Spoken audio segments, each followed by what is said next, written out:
Hello, everybody, and welcome to tonight's stream. CSGO tonight, Dean. No Overwatch for I'm us this excited. time. I'm Mitch, and this is Dean, as I just mentioned. And we're going to be taking you through tonight's action. It's going to be the last CSGO skirmish, Dean, before the Dublin Games Festival kicks off. That's going to be a very interesting tournament indeed. You can catch all the information you need to know on that over on dublingamesfestival.ie. And if you want to participate in CSGO, Overwatch, or League of Legends, you're going to have to be quick because sign-ups close at midnight tonight. So you can head on over to dublingamesfestival.ie to grab yourselves some general admission tickets if you just want to come along and watch, or if you want to compete. Time is now to go buy those tickets, and we'll see you over there. How you feeling about tonight, Dean? We got to do some CS. Yeah, I'm excited for it because not only do we get to do CS, but we get to cast some people that we actually do know. Both of us are pretty familiar with the Irish CS scene. Of course, we'll know players on pretty much all the teams. Maybe not everyone, but we will be a lot more familiar than we were with Overwatch. So I'm excited for this. Yeah, absolutely. This is our area of expertise. It's where our main focus in casting lies, indeed, in esports in general. I think we managed relatively okay on Overwatch. I won't ask for the I think you did. general I think for first time, I think we did okay. We'll be building on that as we go through, but we shouldn't see as many kinks and glitches as we go through tonight's action because, like I said, this is our home turf over on CSGO. And like you said, we're familiar with these guys. We know the players that we're going to be seeing tonight. And we're starting it off with Devious versus Extravision. I think that's not a formal sponsorship. No, I don't think so. But their logo does have Express written in it. I think that's what this game could be because just having a look at the lineups that we have here, we have Decodia, Extinct, Chris, Jester, and Ventake on that Devious side. And over on the Extravision side, we don't actually know all the players because it doesn't show the full lineup, just shows some Steam IDs. But we do know where Olal and Ray go. And I think it's fair enough to say that they're not quite on the level of some of those players over on the Devious side. Well, for sure, and that's what we expect to see coming out at the start of the night, right? You want to see those seedings allowing the stronger teams to make it through to the next couple of stages, but I mean, there's still always potential for an upset. It is CSGO, and you've got that brand new economy system rocking out, the 1900 loss bonus for the pistol round, and already, I mean, a lot of interesting strategies have been seen coming through. You've seen like a lot of teams, for example, going for or one team in particular, I think it was Movistar Riders, decided to take just a couple of days ago a full eco on the pistol, which is something that Sponge actually hinted to the first day that this update was announced, that on the T-side pistol you can go for that full eco, and if you get the bomb plant, you've got a full buy coming in straight away. You're going to be feeling pretty good. They'll get a 2-0 lead if they win the pistol. Yeah. And they probably will. You know, going in on the retake up against no armor, it's going to be pretty hard. It was on cash, so you lose your A site. Probably only one player dies, bomb goes down. But then it's an easy retake for the CTs. But once they get 2-0 up, they've still got those SMGs, maybe a couple of FAMASs, and you're coming in with AKs in full utility. It's a very hard buy to beat. Yeah. I don't think I've seen that personally, but I definitely did hear about it, as you're saying. I guess another strategy, you could maybe go for the P250s. Yeah. Then you get the longer range. Just get P250s, keep the $500, you get the 1900, get a bomb plant, you also get an extra 800, and then you'll be sitting at 27 plus 5, 3200. So you could get a Galil bike, get SMGs, that could be another thing. I think just kind of overall this update has given a lot of different options, and there's going to be a lot of things that people are going to try before we find kind of what's right.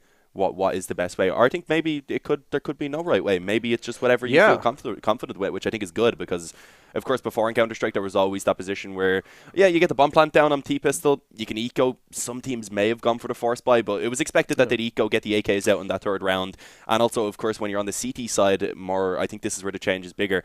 You'd always have to wait until that fourth round to buy if you lost that pistol. There was no sort of got the bomb plant down, got extra money. You'd have to give up 3 unless you managed to win that force buy in the second round. And now, of course, you can take that full eco on the head. You can go into round number 3 and you can do so with the M4s and with a reasonable amount of utility as well. Yeah, and that's exactly it. It mixes things up so heavily. Even what I've seen come out a lot on the CT side now is, okay, so you're going into that third round up against a full buy. Things can be a little bit risky at that point because they actually come into it with a better economy. Even though they're 2-0 down, they're more likely to win that third round and then flip things over to that 2-2 or 3-2 scoreline.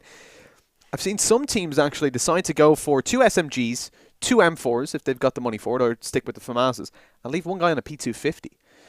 And then he can buy an AWP in that third round over on that CT side. And now all of a sudden, you've got 2 SMGs, you've maybe got those FAMASs out, but you've got that AWP, and maybe that can set the balance a little bit more in that CT's favor than you'd previously see up against those 5 AK-47s. I mean, already we saw an Inferno yesterday, Oscar, You saw that play, the 4K that came through? No, I seen that was on the top of Reddit, but I didn't get a chance to look at it. He took down, it was a 1v4, took down one guy pushing from CT and got the luckiest lineup I've ever seen. 3 guys on the B-bomb site, 1 bullet. It was beautiful. And that's the kind of thing with an AWP, you've got that potential. If he had an AK in that position, hits the first guy, let's say it's a headshot, okay, great. But now you've got 3 players to deal with. They're going to defuse the bomb. You have to peek, and you're not going to get a 1-bullet 3K at that stage with an AK-47. Yeah. So it can really change how the round plays out. So I like to see that kind of P250 play style. And like you said, it is just going to take a long time, I'd say. At least a couple more weeks, maybe a couple more months to see a kind of meta evolve from these changes. It's similar to the likes of what we see over in Overwatch, where just again and again as the updates are pushed out, I would argue there's slightly smaller changes a lot of the time. Bar you might have 1 or 2 characters majorly buffed, but then as time goes on, week 1 of the update versus week 3 versus week 6, you're going to see different playstyles emerge as time goes on and people experiment and find better ways to find the combination. So it's going to be interesting to see what these teams actually have decided to do, because I haven't seen any Irish Counter-Strike since this new economy system developed. So maybe they have their own unique approaches. Yeah, that's the thing. Mostly for Irish Counter-Strike, it is just Riot here that they can play. So we don't really get to see a lot of them outside of this. We don't have a lot to go off of. We just kind of have to look how they performed individually, kind of, and maybe some cores are still together of teams, but usually there's a big change up. So you just kind of have to look, see what each player can bring to a team, and then just kind of speculate how that lineup should work on paper. And when I'm looking at the Devious lineup, I know that, of course, I think Decodia, Extinct, and Jester have played together quite a bit. Ventic, a very capable player as well. Extinct, not too familiar with, but I'm pretty sure he is also quite capable. I'm pretty sure I've played some pugs with him, etc. I haven't seen anything from Extinct, but looking at the lineup, you'd imagine he's going to be able to bring some fire to this team, because those guys won't just take anybody under their lineup, So I think certainly Devious coming in as favorites. Extravision, though, maybe going to be able to bring something extra. You never know. And that's the thing about CS. See, the thing is, we don't know the rest of their lineup. Yeah, well, that's exactly it. That's what I mean. You got 3 unknown there. But the majority of their team are unknown to us at the moment, because we've only got their Steam IDs instead of their names. But as they join up the server, we'll start to learn whether they are going to be the stronger team. I think it could definitely be a close game, though. Yeah, it could be. Either way. I mean, it can always be a close game in CS:GO. I mean, best of ones, they can really swing either way. Doesn't really matter who the favorite is. You can always see upsets in this kind of environment. If it was a best of 3, you'd say probably Devious will be almost certain to take it. But in this case, I think they come in with an advantage. But we're going to have to see how the start of the game plays out. Yeah, it'll be exciting to see what map they play as well, because as you said, a best of 1, very fragile. They can really go anyway, lose a couple pistol rounds, and suddenly you're fighting from the back foot. So it'll be interesting to see what map they end up playing. Best of 1s, I think you normally would see more of those kind of standard Mirage caches. Don't take as much of a gamble, because normally maps like Train, etc., they'll be the maps that'll come out kind of third in a best of 3. They'll come out as the decider, etc. If it's a middle ground, then you'd see kind of the more standard maps. It'll be interesting, though, because who knows? Maybe these teams could feel comfortable on one of those less standards map. Maybe we could even see an Overpass or something. That's a map that I do love to play, and I know that Jester, for example, he likes that map. I played a lot of Irish Counter-Strike throughout the last kind of season, I suppose, playing the Irish Collegiate, and I'm going to go ahead and call this as a cash. It's always cash in the Irish scene. Well, a vast majority of the time. It's a pretty safe bet, and it's definitely an Irish favourite. But I would like to see something else come out and really get a scope of what these players are capable of. But like you said, Cash and Mirage, generally the maps we expect to see coming out. I actually don't think we played anything other than that throughout our whole season last year. Maybe that's your fault, Mitch. Maybe. I was handling the veto. So, yeah, probably your fault then. Probably is. It's a little bit skewed. You can go a little bit. See, the thing is, teams, the other maps, if you're decent at Counter-Strike already, just put a little bit of time into the other maps. They're the ones where it's easier to get better than your opponents on. If you're sticking to only standard maps, it's likely that other teams are just as well versed on them as you are. So it can be nice to get a little bit of a spanner in the works, but it'll be interesting to see what we have coming into this one. As we said, only best of 1s, of course, so it'll be... It's really a tournament that could go anyway, but I think when we do look at it, of course, there is kind of the 2 main lineups that we see. At least there's Warriors, which is like Laney, etc. Yeah. And then there's this Devious lineup, which I think should be also pretty solid. We know Decodia, of course, and Jester, they've played in some UK lands. They went and played, I believe, I think they played in the Epic Land Casino thing. Or I can't pronounce that. It starts with a G. I remember they went over to that and actually placed pretty well at that one. So, okay. they're definitely a capable team. I think going up against Warriors, though, of course, Warriors being the number 1 seed, they got a straight bye. They're into the second round already. And that was actually due to a full, I think, was it Bulgarian lineup? Hungarian. Okay, Hungarian, yeah. I think we were recently there. Yeah. Over in Budapest. Budapest is nice. It's nice. It's a nice city. But yeah, that was they got a straight bye. I know Figgy wasn't all too happy about that. He was expressive. Figgy was a last resort. I was asked to play before he was. So let's move on from that. So we were kind of saying that we would like to see the Devious team taking on Warriors in the final, but that's it's not possible. That's not going to happen, yeah. Yeah, because they're going to be facing each other in the next round if they make it through. Devious only getting the 4th seed. And it's actually Phelan to take seed number 2, playing with Complex, Toxic, DK, Cooler. They've got Guinness as well. I used to play on a team with him. Very, very strong. I changed my mind then, yeah. Cass as well. These are the second favourites now. Yeah, definitely. It's got to be Phelan game and second favourite. So we're expecting a Warriors Phelan final. We're going to call it now. I'm calling it now anyways. How do you feel, Dean? Yeah, that's likely. I like the name. Any Yokes? Any Yokes, indeed. I'm not sure how strong of a team they're going to be. If you can go ahead and bring up the lineup again for me, yeah, of course. So we can have a quick look at it. Up there. Oh, all Steam IDs. This is the problem. A lot of them don't have the names; they just have the Steam IDs because it's True Battlefy. So a little bit awkward for us to tell exactly what the lineups are since we weren't given a lot of information beforehand. I'm pretty sure most of these teams were thrown together a little while ago. There was lots of posts on the Facebook. People looking for players to play it. But yeah, it'll be interesting. I agree with you definitely that we should be seeing the Warriors versus Phelan in the final. But I think Devious could definitely give Warriors a little bit of a run for their money. I think that should be a fairly close game. Yeah, most certainly. I think we were having some issues with the server there. So it's why there's this slight little bit of a delay. It's why we've been having a little bit of a conversation, bit of an overlay on the tournament. I'm not too sure if that's still the case. We might be getting into the action very shortly. Delays, you're dressed as a pilot. What is this, Ryanair? I'm not dressed as a pilot. I mean, it's a nice jacket. You definitely look like a pilot with the glasses on for sure. With the glasses, yeah, most certainly. I was asked to put those on. That wasn't a decision. No, you weren't. No, it wasn't. Okay. Oh, you got to do that. He showed up with them on. Well, that's and then true. he was sitting here with them on. He was like, "I'm not going to wear these on stream. Don't worry." I just knew it was going to be good for content. All right, I won't wear them on stream. You should. Yeah, I think it's pretty safe bet to throw it over to a break for a couple of minutes. We'll get things sorted, and we'll be back in literally just a couple of minutes while we get these servers up and running. Catch you in a minute.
Hello, everybody, and welcome back. After a quick intermission, we've got the servers back up and running, and we're looking to get the teams on there momentarily and get the competition underway. And just to remind you of what we were talking about before, this is going to be Devious and Extravision. Extravision, an unknown team to us. We don't know what three of their players are going to be, but it is Rolal and Rago, two players we're pretty familiar with. But over on the other team, of course, you've got that stronger lineup by far. The Devious side. Seed number 4 in this tournament. And the victor of this will go on to play Warriors, who are by far the favourites to come out on top. Very familiar names all across the board. Oh, Bua. Bua's playing for them, okay. He's actually an Israeli professional player. There you go. Yeah, I don't know if he still does play with Laney and Smoke Criminals, but he did. Yeah. And he played on some Israeli teams before that. I had heard of him as well, but not too much. But yeah, he's a really solid player, so I would definitely say they are the big favourites coming into this. And we had McDarius say that he really wanted to be able to hear the comms of that team, because having Figgy playing with all those players is going to be hilarious. I think Furia is Furot. I'm not sure. Yeah, I'd imagine so. Yeah, so he's a French, well, semi-pro. So I think it's going to be an interesting day anyways. Look, there's certainly Warriors definitely the favourites coming into this, but like we said, there's always the potential for an upset, but you have, just to explain a little bit of the background here, you might be thinking, well, it's an Irish tournament. You've already got an Israeli and a French player there, but it is 3 out of 5 of the players have to be from Ireland and currently residing. The just others, a majority. That's all it is. Just a majority, exactly. And that's a pretty common thing across a lot of teams to enter a national tournament. It's once you qualify as a team from that country, which means if you have the majority. Yeah, exactly. Although I have seen some tournaments do 4 out of 5, which has always confused me. Actually, we had a similar thing for the collegiate. You had to be 4 out of 5 from the same college. Now that makes sense. One. Yeah, well, it kind of does. You're representing an organization, but what's the difference between an organization and a country? You know, quite a lot. A very big That's thing. true. That's also true. Well, I suppose it depends what way the companies run. But but yeah, I think we should be almost ready to get into this quite soon, guys. As we said, of course, once again, Devious are facing off against Extravision. And I'm going to presume they didn't buy the copyright for that, so I hope we aren't showing the logo on stream. Kind of assume we're not rocking the map that it's loading. We're going into Nuke, Dean. Mitch.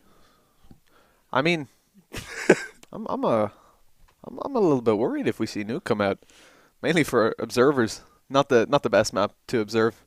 In general, the dual layer. Sure McDara will survive. Actually, something that I think was at the major that they had a really cool radar. It was like double level. That looked really handy. Apparently, the observers were all complimenting that so much because it made things so much easier for them. Yeah, absolutely. It even made it easier as just a spectator in general to see, this player's logo is towards the middle of A, so that you can actually see. Well, he's not actually in the middle of the A side. He's on B. He's down below. So that's going to be a challenge moving into this, but. Yeah, we'll see if this is going to be the map they play out. I mean, like we said, we do expect a Cache or a Mirage to come out. They're the baseline of Irish Counter-Strike in general. But no, it is Nuke. Just got it in my ear. Okay. We've seen a Nuke. Confirmed. And that's interesting. This is certainly interesting with two kind of mixed-up teams. I'm not that surprised because I've seen Jester and Dakodia's teams before play Nuke quite a lot, so it's not super surprising to me. But I'm more just surprised that Extravision led it through. Yeah. Hang on. Exactly. Okay, we can see the rest of their lineup now, actually. So they have Smurf and Krabs as well. And I have no idea who that 5th player is. It says, add me on battle.net. So I'm not sure who it is. We'll have a double check with that now. Vive. Okay, yeah. So this is actually a decent enough lineup. So this could be a pretty close game. I think overall a little bit more firepower over on the Devious side. And obviously a bit more chemistry as well. But then again, this is like the Pug team over there on that Extravision side. I guess that's really the only way you can put it, because they're the guys who used to love always grinding out those Pugs when they were active. But yeah, I think we're almost ready to get into the game. The knife round is just about to go live, and with it being Nuke, of course, it's going to be very important. A lot of time we can say the knife round not too big of a deal. Sure, it gives you the chance to feel maybe a little bit more comfortable as you start the game off. But on Nuke, you do want that CT-sided start. Not as bad as it used to be, but you want to at least be able to get that one, build up some nice rounds, especially when you're more of a Pug team, because it can be a little bit more difficult, especially on that T side. Yeah, most certainly. I mean, look, Nuke, if you start that out as the T side and the kind of more puggy team, it's not going to be an easy feat if you start getting knocked down on rounds. As well as that, you've of course got the morale of the team to consider as you start to go down and down. If you're not a team, you haven't got that practice behind you, it's going to be very hard to stay positive and keep that positive flow going, that positive mindset, saying, you know what, we can come into this at any time. I think that's something that we've even experienced across in Battalion. Like the Endpoint team, we were talking to them, they were, of course, all legends in COD 2 and COD 4, and they said that one of the things that gives them a massive advantage is that they know that no matter how far they go down, you know, they've got enough experience in esports to know you can always come back into a game, regardless of what that scoreline currently reads. Yeah, exactly. Another theme, actually, Battalion Comrade, they were always good at keeping themselves in it. But yeah, focusing back on this now, of course, we've seen that knife run end, and I believe it went in favor of Devious, so we should, we will, yeah, they've decided to actually stay. So yeah, they are going to be sticking to that CT side, expected, and it'll be interesting now to see what way they play this. I'm not sure who's going to be picking the op up, actually, over on that Devious side. For Extravision, I guess maybe it'll be handed around a little bit. I know kind of Vive likes to pick it up at points. I'm pretty sure I've seen Smurf pick it up as a secondary offer as well, so it'll be interesting getting into this one. But yeah, here we go, into the action already. No defuse kit coming into play for Devious, surprisingly. And over on that E side, a couple of players actually picking up some utility. A couple of nades as well, so you could actually be seeing a quick play out to try and get down that vent. Oh, nice little dink through the smoke on the Chris. That was unfortunate for him. But yeah, grouping up towards the ramp now, actually. So I guess just putting a bit of pressure towards that upper bomb site, wanting to try and pull some rotates away from the ramp room. As now Extinct. Oh, that was a great shot to start things off, taking down Vive. We can see, of course, he received a dink in the process, so he's going to be forced to fall back off and play this a little bit more passively. And now it's Ventic that's going to be put under pressure. He's playing from behind the silo, makes it work for 2 headshots at least. And Chris, as we can see now, has relocated himself down to this double door with the Kodia. And so far, it seems like Devious are going to be snatching away all the kills. It's only Krabs that remains. A 1v3 now at hand after he got that first one. Although Chris is tagged up a little bit, it's not going to be easy because they do know his position towards that ramp. Yeah, indeed. Dancer coming on top pretty low, and there you go. Things are going to be coming to a conclusion very, very quickly indeed. As we move into the next round, that 1-0 gives Devious a nice little start. They're able to pick up a second round almost assuredly, as Extravision going to be going for that eco. The problem that they face here, and they've only got a Tech 9 and a P250, and with the new economy system, this round is pretty much a throwaway. It's the next round they're really competing for, where they have the money to get that full buy-in. The kind of point of this round really is to just not die to those SMGs. Pretty much, yeah, they don't want to feed over the economy, of course. It is only the 1 UMP in the hands of Extinct, so I don't think that'll be the biggest of deals. But, of course, as I say, that 1 kill does come in. So, an extra $600 in the bank. And you can see, of course, though, not a lot being invested into. And the recently rebuffed Tech 9 has actually been brought out into play. They, I believe, reduced the inaccuracy a little bit. Not quite what it used to be, but it is a bit more useful now. And I've seen it actually being traded out instead of that CZ a lot. And also, even over on the CT side for the last while, not even just since the last update, since I believe there was a nerf before that on the CZ, the 5.7 has become a little bit more common. So here we go. Only 1 player now remains, being Rago. He's over in the lobby, and his hope is to maybe try and get 1 more kill if he can. Yeah, P250 in hand. It would at least pick up the 1, drop a rifle or an SMG, but it's not going to happen. Dakota picks up that kill, and now the thing is, though, Extravision able to get these AKs out. They've got that full buy, an SG even coming out on Rago. Hawka would be proud, but look at that Devious side. They're coming into this with an SMG and 2 FAMASs. Ooh, and an AUG. That's interesting. When we've seen a third Krieg being brought out over on the Extravision side. Oh, 3 of them, yeah, understandable. That's really interesting. It's a long-range map, so it's kind of understandable. Chris going for the AUG as well to play from the back of the warehouse. Dakota just gets aggressive and takes the life of 2. And suddenly it's only Vive and Ralal that remain. They're kind of trapped in at this point, coming from above. Dakota, you should be able to just take them down with ease. You let a couple of teammates go down beforehand, but it's not a big deal. And Extravision, they were shut down, just like the shop. Most of them, at least. Yeah, indeed. We were talking about this earlier. Apparently there's like 10 of them left. Yeah, that's it's a failing industry, I suppose. A little bit. The physical movies. It's all about those online consumers. Digital. Don't know if we can say brand names. Don't want to affect future sponsors. Digital. The digital movies. That's where the future's at. And the future of Extravision is looking bleak, at least in this round, already losing 2 players. They didn't invest all too much, though. That scout was most of their hope, and as only a wallbang hit on Devente is connected, 58 HP. It's going to be hard for Lal to connect another, but he does manage to do so, giving them at least 1 opening for this relatively small investment. And with Krabs picking up another, he's going to be happy. They're going to be happy to get at least some impact, drop a couple of rifles. But Devious had a FAMAS in play, able to now pick up an M4 in its place, coming into this round with a hefty advantage. But the AWP on the Extravision side, I don't guess know he if we're didn't mean gonna that. see. Ventek hasn't bought up yet. Smurf has gone for a scout. No, this is really strange. I don't know why he's gone for a scout.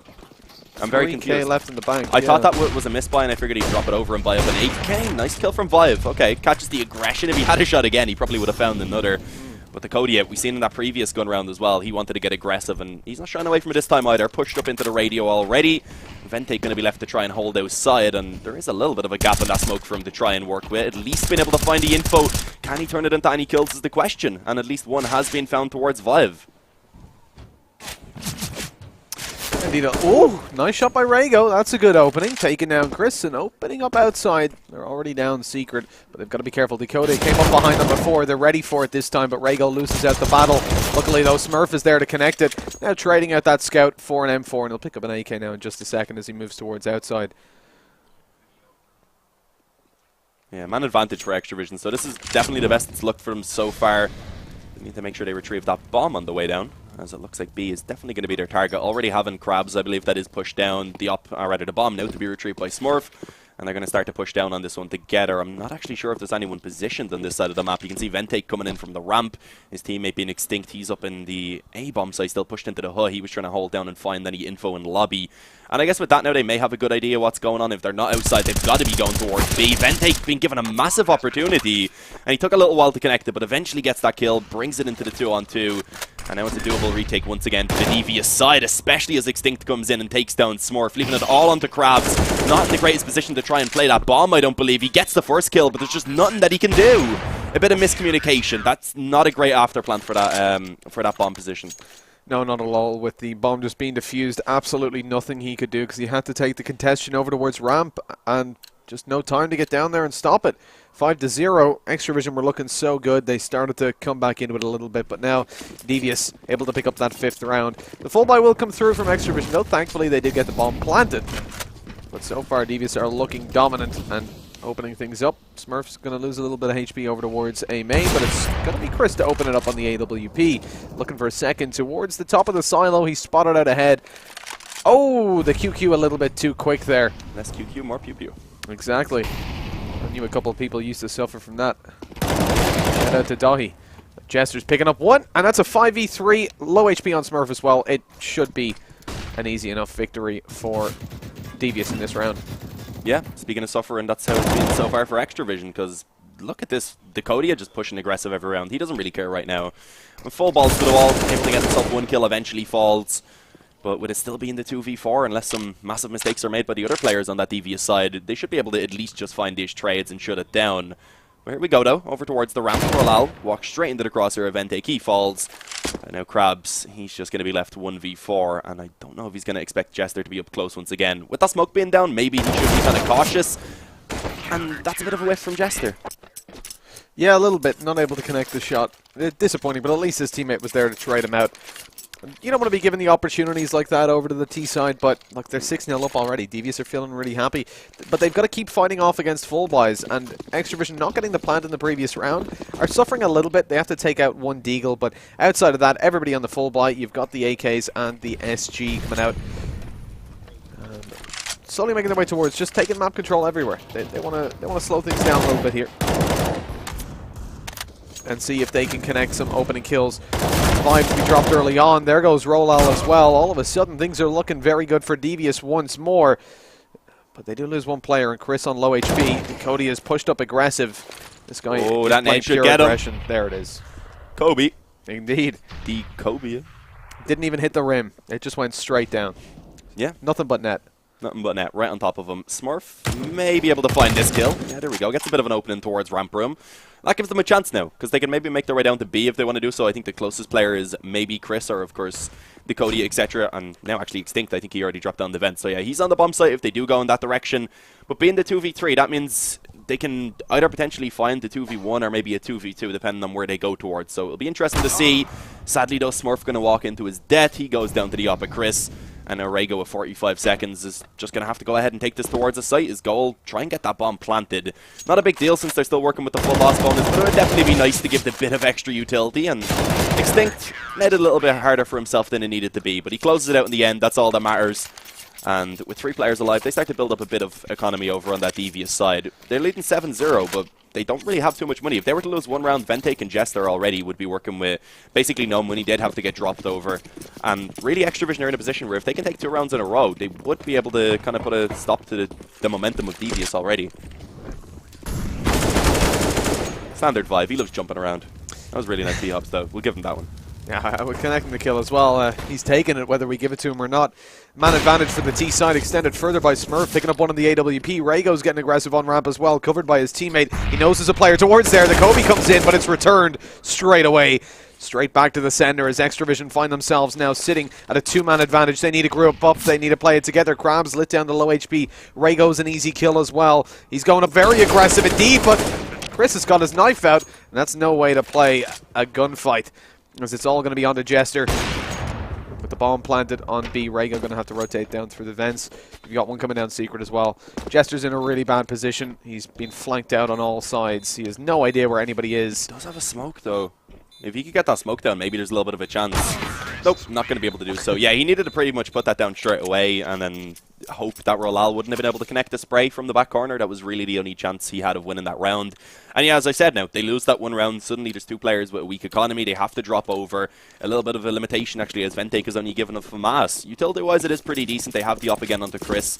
But if they don't make this one work, they themselves could be forced down to that eco. Given a chance for Extravision to actually start building up some rounds over on this T side.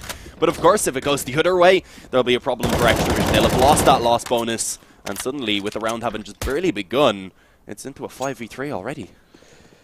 Indeed, Vive's only just leaving the spawn now. Oh, yeah, he didn't buy either. We're only working with a Glock, so I guess he had a bit of an issue with AFK for a moment. The Kodia doesn't quite get that kill, but he does the damage, finds some info. I believe he also spotted Vive walking out of spawn just about.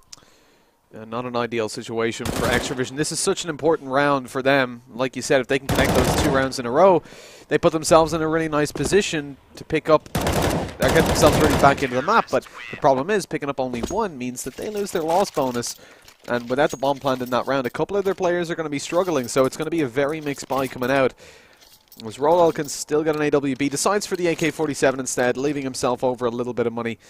But 8-1, we need to see things start to pick up for that Extravision side. At this point, they're probably thinking about just 4 or 5 rounds on the board, but that's even going to be a difficult task to achieve. As a loss here leaves them over onto an eco, and at that point 10-1, they can only get 5 at most. That would require flawless play. Looks like they're once again trying to go for something similar to that pistol where they put the pressure out on the door and then later focus towards the ramp room. But I don't really think Devious are falling for that right now. Smoke being put down, I believe that was Ventake who done so. Being able to just hold off Extravision in the lobby for now.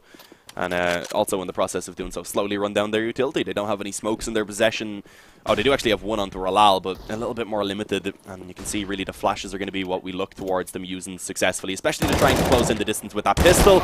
But the Kodia again, this is maybe the 3rd or 4th time we've seen him push into the lobby position, and just no one was watching door. He's gifted 1 free kill, is at least traded out. But look at the damage that's being done, and of course already having a disadvantage in terms of the weaponry does not make it easy for Extravision. And they just continue to fall. Jester now playing up close, AK in hand, fighting against Raygo. This could get a little bit awkward if he does fall. Needs to be cautious, and there you go, gets taken down. 3v2 now. If Extravision could at least get a bomb plant, that would be a nice little bonus for them. Yeah, that's all they're looking for, really, to help their economy out at this stage. 2v3, chances are pretty low that they come out on top, but they will get that bomb plant in almost assuredly. Nobody in a position to contest them, but Chris with that AWP slowly making his way in towards main. He hasn't spotted anyone out just yet.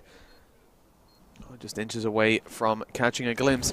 As Extravision play this very passively, they're allowing the utility to be used up. They're waiting for the peeks to come in. Perfect opportunity for Raygo to take a peek as Chris had a nade in hand. Spam coming through, not going to connect on the Ventake as he makes his way out. He finds himself 1. Now Raygo with the Tech 9, there it is. Connects the kill, and it's 2 rounds on the board for Extravision. Now in a much better chance, avoiding that eco that they would have been pushed onto if they lost that round. They get the full buyout, and Devious again are going to be struggling for money a little bit. We actually see a Mag 7 and a Scout come out from them. And this could be interesting. I mean, still a lot of potential to come through with that Mag 7 if he's holding the right angle. He's going to be towards the A-bomb side, but that Scout on Chris towards outside, 70 damage straight away to the body. That can be powerful and easily allow his teammates to sweep up kills in the aftermath. Indeed it can. And Jester already finding that opening kill, and a nice little flash there allows him to fall back into the hood. So playing this one safe, that's something from Jester. He's, as a player, evolved over time. He plays a lot smarter CS now than he used to. And as we can see, being able to just fall back off after that initial kill, the Kodia also finding one, brings them into a fairly comfortable 5-on-3. Extravision has been forced to slow things down, and they don't really have any control of the map other than that lobby and radio room. That's your teammate, the Kodia. You need to be careful there. He may be extinct, but he's still on your side. But he's alive for now. Yeah. That's a 2v5. Again, Extravision being forced over onto an eco in the next round. They avoided an eco here, but the next round it's not going to be so easy. They've got 5 kills to pick up between 2 players. Full HP on all of them. But you got to be careful. Extinct on that Mag 7 up close. Rollout already spotted out. Takes down Jester, but now they've got that information. They know there's one towards Squeaky. Question is, are they going to be able to make things work on the Extravision side? They're limited on time. They've got those AKs. They're being flanked out. They have no real direction at the moment. And the bombs towards T-spawn, I've only just noticed. So, pretty much no chance with 30 seconds left. Krabs has to find all 4 kills. Knife him. Ah! I wanted to see it. You're up 9-2. I want to see the knife. He still got 900 from the shotgun kill, but just, it's the BM. That's really what the knife is about. The extra money's always handy, but the BM, I feel like tilting your opponents, that can always be fun as well. But yeah, as you said, not going to be lucky enough to avoid an eco this time around, and they actually just go for the force buy, so they're going to get everything they can. Mostly digs, couple of Tech 9s as well, and utility-wise very limited as they look to try and go for that outside control. Already a couple of smokes being put down, opening kill to be found by Chris. He continues to actually sweep them up as well before eventually falling. A 2 for 1, not too bad, but he does give that AK over, of course. Yeah, and that could be problematic if a couple of kills are connected with it. You can see every time it drops, it's just picked up again. But Dakota gets a little bit aggressive, wanting to reclaim that AK-47, and does so very successfully. Now 10 rounds on the board for Devious, facing into an eco on the Extravision side. It should be a victory for them in this round, granting 11 rounds on the board, which means Extravision are going to need those too. I mean, you do not want to be going over to the CT side with less than 4 rounds on the board. Yeah, going to be $2,400 in this next round as well for the T side, so they will have a pretty decent buy, but I don't think they'll find enough unless maybe they find a couple of kills or a bomb plant. But neither of those things are looking very likely right now, Mitch. Are they? Smurf, he's still back in there with the bomb, didn't even try and push with his team. And everyone else has just walked into their doom. The shotgun especially, Jester able to get himself 3 kills with that, so that's a nice little bank stack up, $2,700, and he upgrades straight to an auto sniper. Well, straight to an auto is, we saw some controversy recently with that. You remember Smooya purchased it up against Mouse? Oh, yeah. They wouldn't let him restart the round. He destroyed them with it and then got called out for BMing them. It's like the time NBK bought a Negev and got an ace. He wrote sorry at the start of the round. Said sorry it was a misbuy and then went ahead and aced them. It was on overpass towards BA, I remember. It was pretty mental, but let's focus back on this game right now because Extravision coming towards the end of the half now, and as you said, we want to see them at least try and pick up those 4 rounds, even just 3 to give themselves a little bit of a buffer to work with. And actually, this could work out. Jester gets the no-scope. Was going for the wallbang initially, and somehow Smurf didn't capitalize on it. I'm not really sure how that happened in all honesty, and that could maybe cost Extravision the round, but let's see if they can pull it back. Definitely still doable, but as their numbers continue to fall, so do their chances. You said you wanted to see BM, Dean. That wasn't BM. That's better than a knife. I'm pretty sure Jake panicked right there and was like, "Oh no, I'm gonna die! How am I alive?" He was definitely screaming. Just an auto sniper in general, though. Have you played with Jester? I've played with Jester before. He's the type of guy that will just bring up the atmosphere of any team because he's just always screaming, laughing, everything. He's just a fun guy to play with. Screaming at me. Why didn't you get that he's kill? Not toxic to people. No, I know. If he says that, he's always he's obviously like, joking. Why? He says that a lot when he plays with me. Yeah, when he used to. Understandable. I played with you too. Whoa, I try and keep the rage down, Mitch, but you bring it up sometimes. I was at least the second best on that caster lineup. That's all I'm saying. We don't want to see Hawk playing CS again. Hawk is mental. Hawk is fun. But 5v3. This round's already, I mean, the scopes are just dominating this map so far. You said earlier on, this is a long-range map, and I mean, Devious are taking advantage of it. Already an auto and a oh, the Deagle comes in. An auto and an op kill. And looking over towards outside, Chris is going to connect more with that AWP to close out this round. It's only 2 more kills needed for the Devious side. They've got to avoid a scout and a Deagle. That's a nice shot connected by Smurf. But he's going to have to connect a few more. The full ace needed, and he's only got a Mag 7 and an Eagle to do so. Yeah, and I think he may be taking that soon. The Mag 7 could have been great at that range. Takes it out eventually and gets a taste of his own medicine. Shut down by Chris, taken out, and it's 13-2 at half-time. I think Devious definitely put up what you could call a convincing half. It was really one-sided, and as I said, it could definitely be the Express version of Extravision here. Yeah, the Express That's what they have in their logo, so it all makes sense now. Yeah. Well, you did actually say, I think earlier on, I can't remember if it was on stream or not, it could be an Express game. Yeah, I can't remember either. I think it was on stream. It may have been. But, yeah, like, coming into this, 13-2, that's such a hard CT side. Like we said before, look, it's always doable. You can always come back into it, but just the chances are dwindling as time goes on. And it's all going to come down to the pistol round. We do need to see the pistol round go in the way of that CT side. If Extravision cannot pick it up, it's not looking good. Not looking good at all for them. As it's a little bit of a technical issue. The scoreboard is apparently stuck on Krabs' screen, and I think it's stuck on our screen here on the. Yeah, it is. That's really weird. Yeah, I've not seen that before in the halftime. No, I've seen it stay up, but normally when you click the keyboard button, it'll fix it. The scoreboard button, rather. I was pressing that because that's my scoreboard button. You have weird binds, my friend. No, this is also scoreboard tab but this one brings up Necraf with it. Okay. So if I want to check things, it's a separate bind. It's handy. Fair enough. Yeah, it looks like Krabs just going to be reconnecting to the server. So I imagine. I think ours is fixed now. Yeah. Going through. Yeah. Just after the half, it's all good. So yeah, look, interesting first half coming out. Definitely Devious coming out on top, looking very much favoured coming into the end of this game, as it's going to be 14-2. Looks like we are going through it. We are playing it. So Devious did win out that pistol round. It's not going to be reset. So with a 14-2 scoreline, I mean, we need to see Extravision step it up massively, but the kills are just going, oh, there it is. It was 5 to find it, though. Yeah, at least he got some. That's a small win in my books for him, but let's see, because maybe this round could go in favour of Extravision. It is Smurf with that Eagle. We've seen the damage he can get done, and he has actually brought it down to the one-on-one, but he's not going to be able to find it. There was no X-ray, so I didn't even know when he was going for that peak, in all honesty. But yeah, 15-2, map point already for Devious, and I think this should be them heading on into that next stage to take on Warriors, which is going to be an interesting game. I feel like Devious really won't be able to play like they've been playing throughout this map so far, because they've been very solo, pushing on their own a lot of the time. They haven't been playing off each other as much as I would have liked to have seen. But I guess they're just feeling confident, and I'm hoping they can shape it up for this next game up against Warriors. But you play the way you practice, so I'm hoping that this isn't how they're going to play. But there we go, just they're able to get that opening kill. Rolal, I believe, got aggressive to find one elsewhere, but it is still the man advantage in favour of the Devious side. Only 3 kills away from taking themselves the victory here in the first round of this week's Raid Skirmish, or this month's CS specifically. And of course also the final one before Dublin Games Festival. Yeah, indeed. Look, this is... I believe Devious are also going to be there. We're going to see them at the Dublin Games Festival throughout the qualifiers. They've already signed up.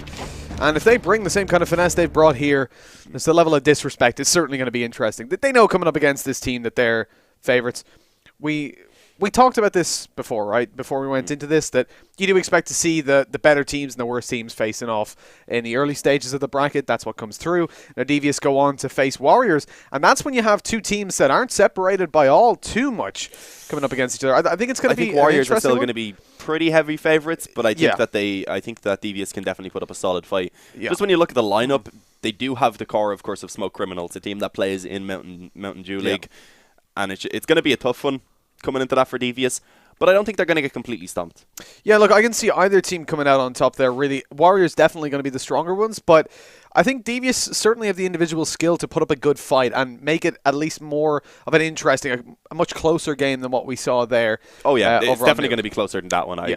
Most certainly. I don't think they're going to give up that many rounds. I don't think they're going to only be actually giving up 2 rounds this time around. Yeah. As we said, Warriors going to be the favourites, so Devious, they're going to be the underdogs coming into this next one. And it'd be interesting to see if we see another nuke. I don't know if we will. I think I presume that Warriors are going to go for one of the more kind of skill-based maps, especially having the fact that they do have technically 2 subs from their normal lineup, and then they can kind of just rely on their own individual skill, because we know what they're all capable of. Laney, of course, being a very solid player, Firat as well, and as we said, Bua from Israel, and then Doof, he's no slouch himself. Absolutely. So really, it's just Figgy that's holding them down. Yeah, like it would be an upset if Devious come out on top, but I wouldn't be all too upset to see it. As we'll be going into that in just a couple of minutes, we're going to take a quick 10-minute break, and we'll be back after this with another game of CS, and a closer one. Hopefully.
And welcome back, everybody. Like I was saying just before we went away, Devious have already signed up for Dublin Games Festival. So if you guys want to join them, if you've watched that previous game and thought, you know what, we can beat them, me and my 4 buddies are way better than that, going over to DublinGamesFestival.ie and show Jester who's boss by buying yourselves some CSGO, some esports tickets, and destroy him at LAN. Or if you want to just go support him, you can always buy the general admission. Indeed, you can go and see what he can do live. Hopefully it's not a Forsaken situation. I've seen him do some hilarious stuff live on LAN, so trust me, definitely worthwhile going to see. I've seen him in a semi-final.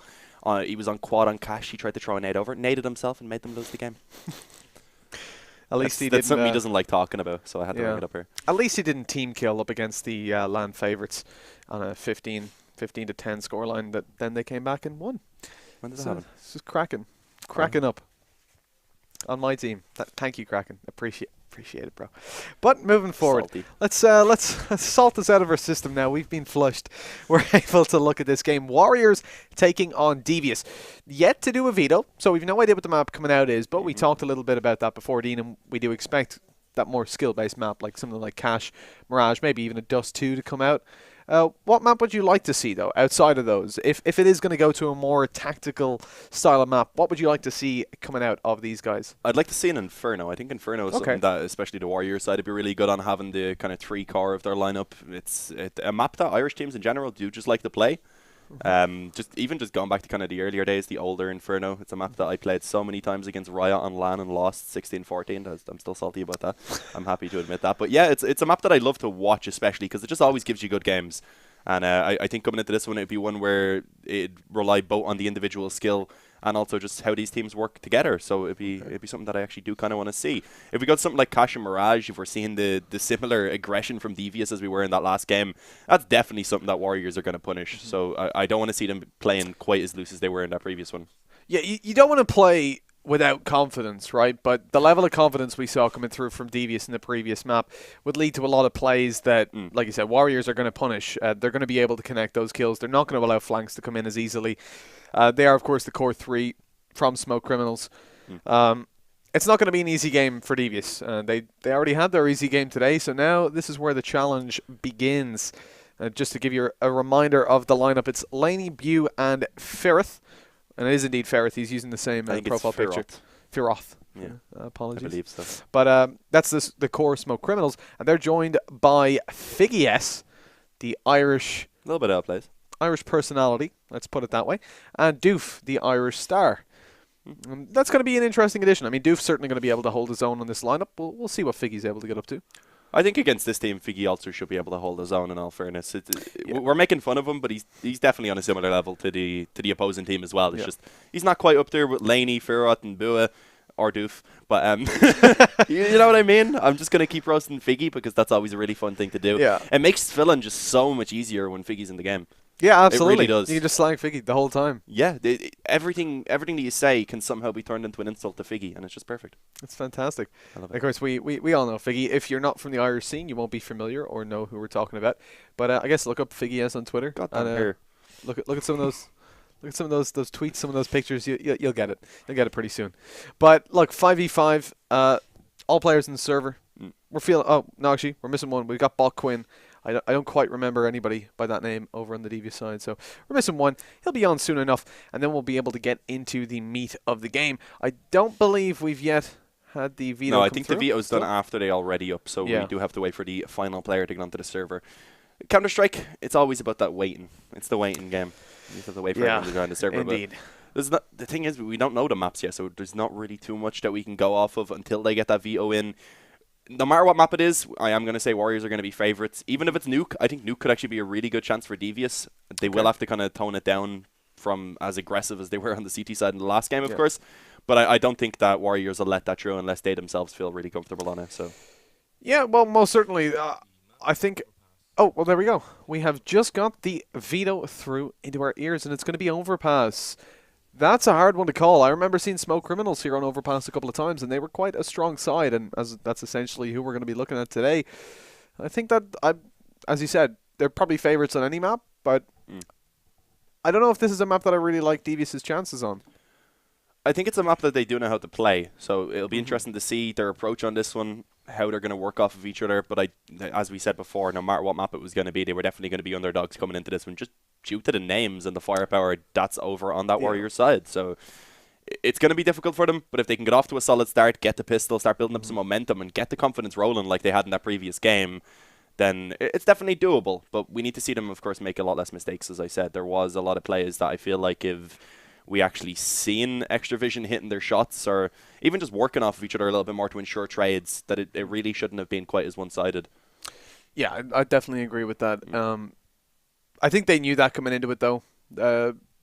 In making those plays, Devious were aware that they're probably going to be coming in with the upper hand, and that, more than likely Extra Vision weren't going to be, whether it's watching their flanks or even if they were going to be able to connect the kills. I mean, a couple of times, even when I commented on, you saw Dakota coming up behind a couple of times, so then Rhaego was watching it, but again, just losing out the aim duels. Whereas if you replace Rhaego with one of the Smoke Criminal side, if that's, say, Laney watching the back, now all of a sudden, Dakota's not having as easy of a time in claiming that flank kill. He's going to find himself probably being dropped, and now all of a sudden an opening begins to emerge over towards that A bomb side or ramp. So yeah, on Overpass, I think the aggression going to be certainly toned down on that CT side in general compared to what we saw on Nuke, but especially up against Smoke Criminals, I think we'll see a more passive playstyle coming out from Devious, and they'll be much more aware when they're on that T side of their flanks, because I think now the tables are going to be flipped a little bit, and it's going to be Warriors that are looking to get that kind of CT confidence play coming in. Certainly Doof, a very confident player. In general, you've got Laney Bew and Firoth, okay. I always pronounce names wrong. Okay. You've got them coming up as incredibly strong individuals. They're going to be looking at this competition, probably not knowing all too much about them, if anything, and thinking, second round of an Irish tournament should be easy enough for us, I think they'll be coming in with hefty enough confidence compared to who they usually play against. Oh yeah, I definitely imagine they're not going to be worrying about this. It's just kind of just going through the motions to play this game, get it over with. You wouldn't really imagine that they're going to lose this game, but I definitely think they could be in for a little bit of a surprise in terms of Devious actually getting some nice rounds in, being able to actually claim a few off them.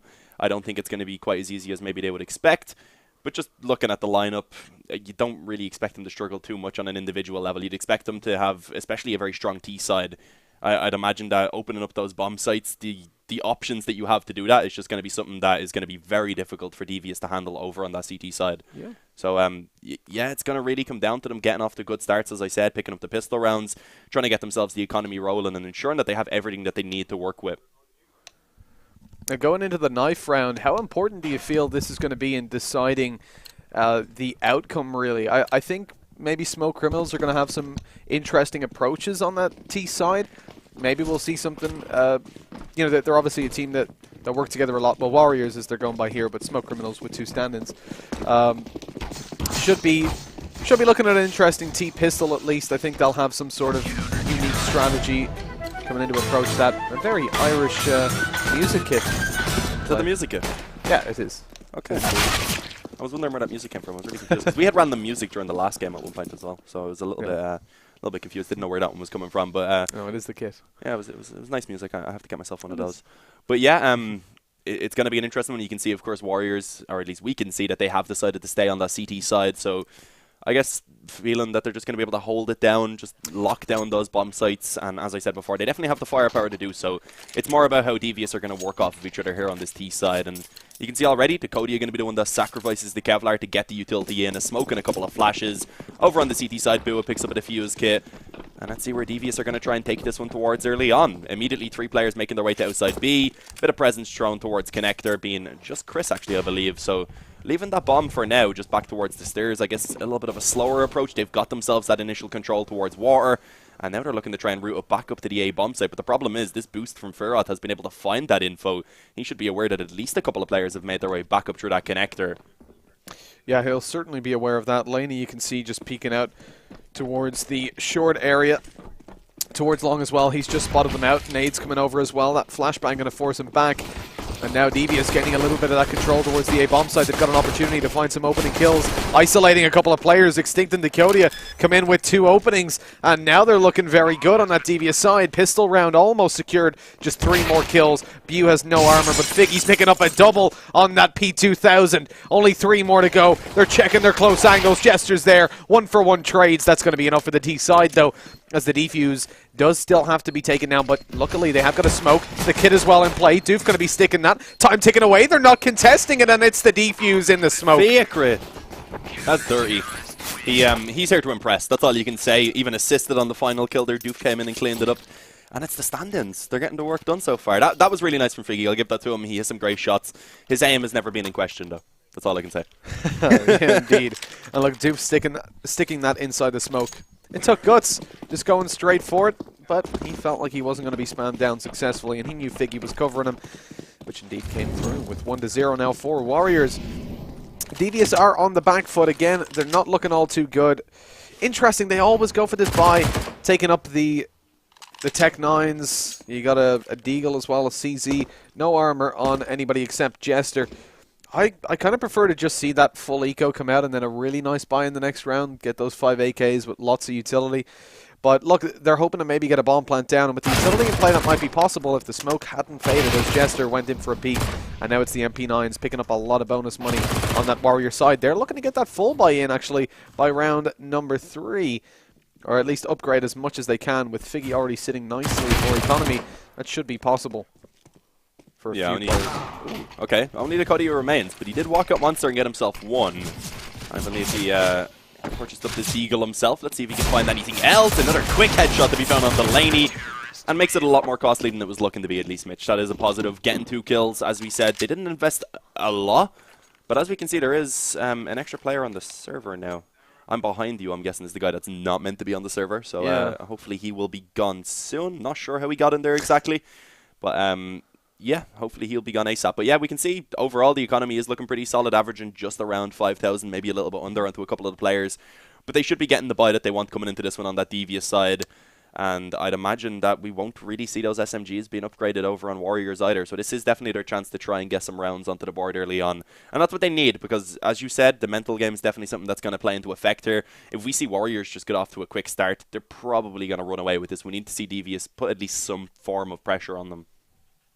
Yeah, no, most certainly. I think if they can manage to get that full buy starting things off on the CT side, I mean, they've got 2 players. See, the problem is Laney's got 4K, but he has no armor, so he's going to have to buy up the armor. The upside to that is, of course, Doof, Firth, Bew, they could drop over 1 MP9 to Laney, and then that person could upgrade. They could all upgrade if they wanted to really just get a nice kickstart into this map. They'd have 1 MP9 and 4 M4s if they desire that. I'm not too sure if that's going to be coming through, though. I think they will keep those 3 MP9s just out of confidence. Play this as a bonus round. Figgy and Laney still to buy, as actually a pause does come through again. Now possibly just discussing the tactics behind things, as they want to figure out exactly what they're going to be doing over on the CT side. What weapons they're going to be going for. An M4 in play for Laney. He has gone for that upgrade, being dropped over by Firth. But still, like I said, there's money for the others to get that buy up as well if they do want to upgrade from the MP9s. But I feel like on a map like Overpass, they'll be keeping those, especially over towards the B-bomb site, finding themselves a couple of openings there, taking only the close range battles. It'll be interesting to see who picks up the op, actually, because, of course, on Smoke Criminals, I believe it is Ferrat who picks it up. Yep. But then again, Figgy, he also likes the op. I guess we could see some double op setups coming out. Laney also a capable opper, and I feel like basically everyone on that Warrior side really could pull that out if they wanted to.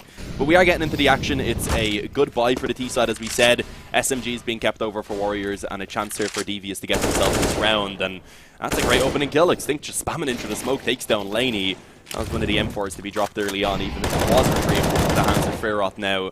But a nice man advantage early on, having both a disadvantage in terms of the manpower and the firepower now over on that Warrior side. Makes things a little bit more difficult for them, especially with the SMGs. You can't get quite as aggressive to reclaim the control.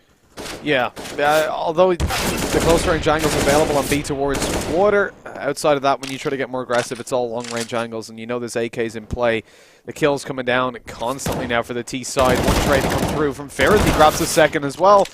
But leaving Bew all alone, 1v3 with only an MP9 in play and a potential B-site retake to come through. But the bomb's still over towards that T-spawn.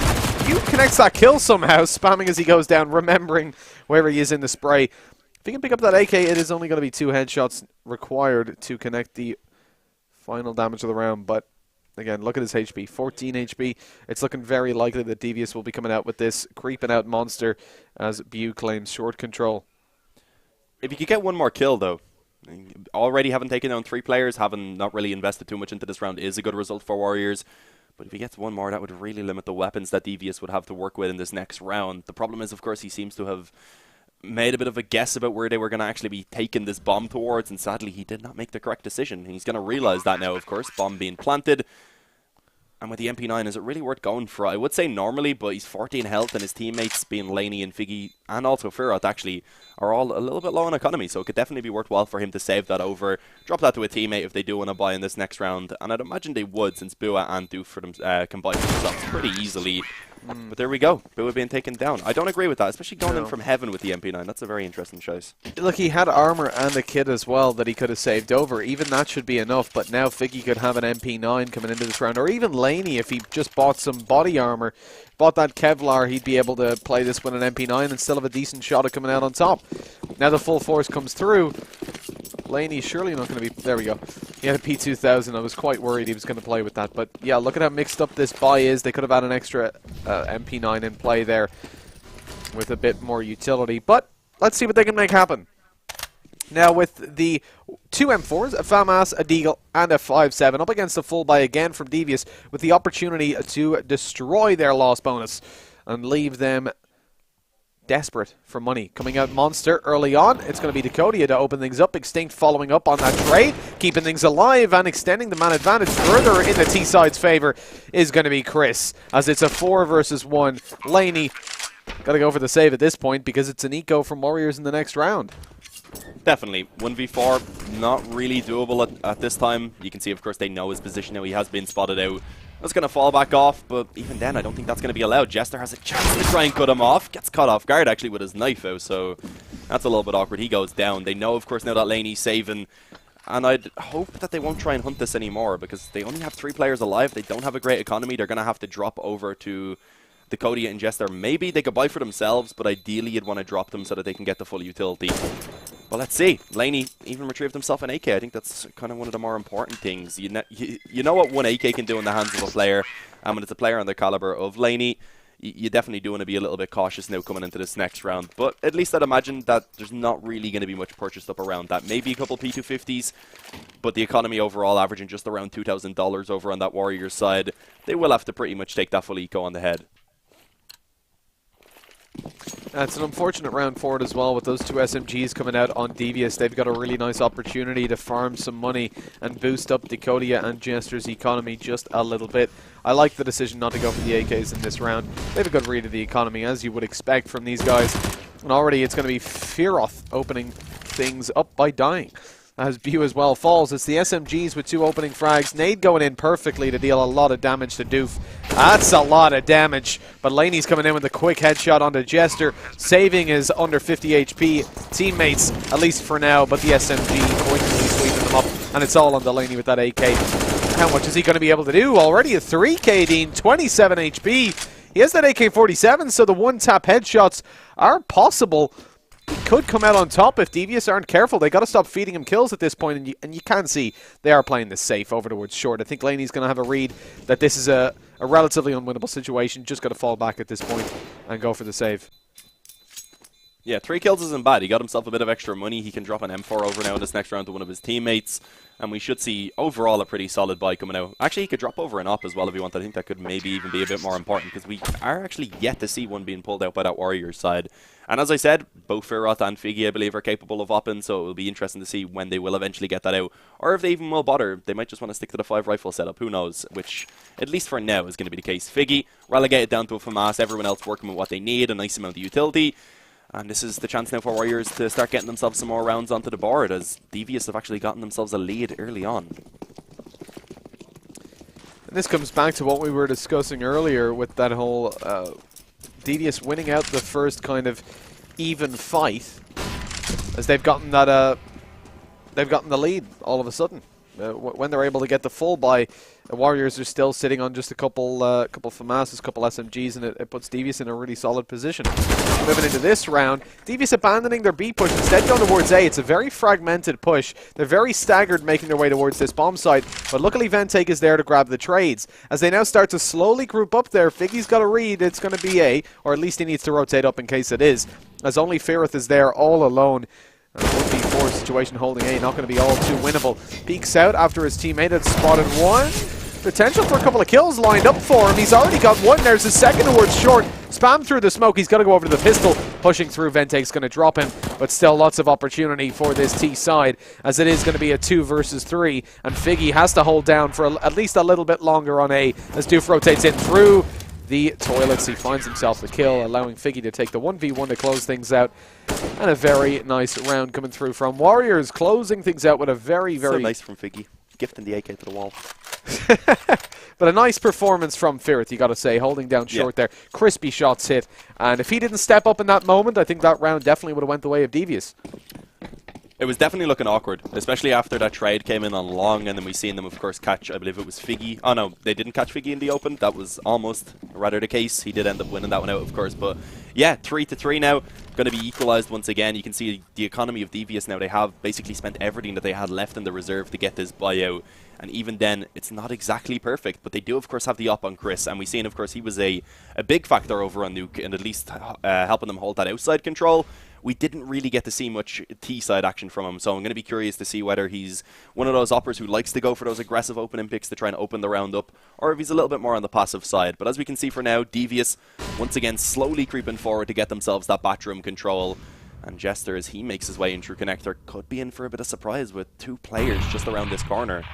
The only player on a pistol going alone, not going to be ideal as he gets dropped. It gives away a little bit of information that maybe they're making their way towards the A-bomb site, but that information is certainly claimed as Bu is going to be dropped. As Decodia gets that bomb down, smoke over towards the stairs. He's thinking about getting a little bit aggressive inside that. Doof and Figgy rotating over. It's Chris finding that kill onto Firith, and now Laney has got to worry about his back, his front, his side, just about everywhere. He's pretty much trapped towards the toilets, but hopefully causing a distraction enough to let his teammates come out on the A-bomb side. That's what he was hoping for. But Figgy, the last alive, as his teammates fall all around him. He's going to be dropped by Ventake, leaving over that advantage to Devious again. With 4 rounds on the board on the T side so far, things are starting to work out for this Devious side. And a lot of this, I mean, it's not that they're catching Warriors off guard. It's not they're having lucky rounds. They're winning their aim duels. They're trading. I mean, like you said in the round before that, over towards A long, didn't really expect Ventake to find that trade. It was so staggered as he was moving over there, but he still manages to connect it, and it's nice to see these players stepping it up on that T side, able to field a very good performance, indeed already claiming the lead, or maintaining the lead at least. Warriors haven't been ahead since the second round. Yeah, having reclaimed it for themselves after it was equalized, and of course finding that instant resetting onto the economy of Warriors and resetting that loss bonus, which puts them in a bit of an awkward position now, because as we can see, they've invested a bit into this round, having only 1,500 on Laney either way, realizing that into the next round they weren't going to get that full buy unless they were willing to sacrifice just a small amount. So they've gone for a little bit of an investment. They'll look to try and get some damage done at least, and sadly so far it doesn't seem too likely. Jester able to even find that second kill there. I thought he was going to go down for sure when he wasn't really sure where the shots were coming from. Let's see though, can Warriors manage to work their way back into this bomb site? That shot from Bua on the scout gave a bit of an opportunity, but it's no longer going to be the case. As we can see, they continue to fall. Firot, I believe he was spotted dropping into the pit, and he will indeed be finished off. It's 5-3. Devious claiming themselves a nice little lead here, and as I said, coming into this one now, probably not going to see the buy from Warriors again. This comes back to, again, I mean, any team has a shot. T side, we didn't expect Devious to be able to put up this good of a fight this early on.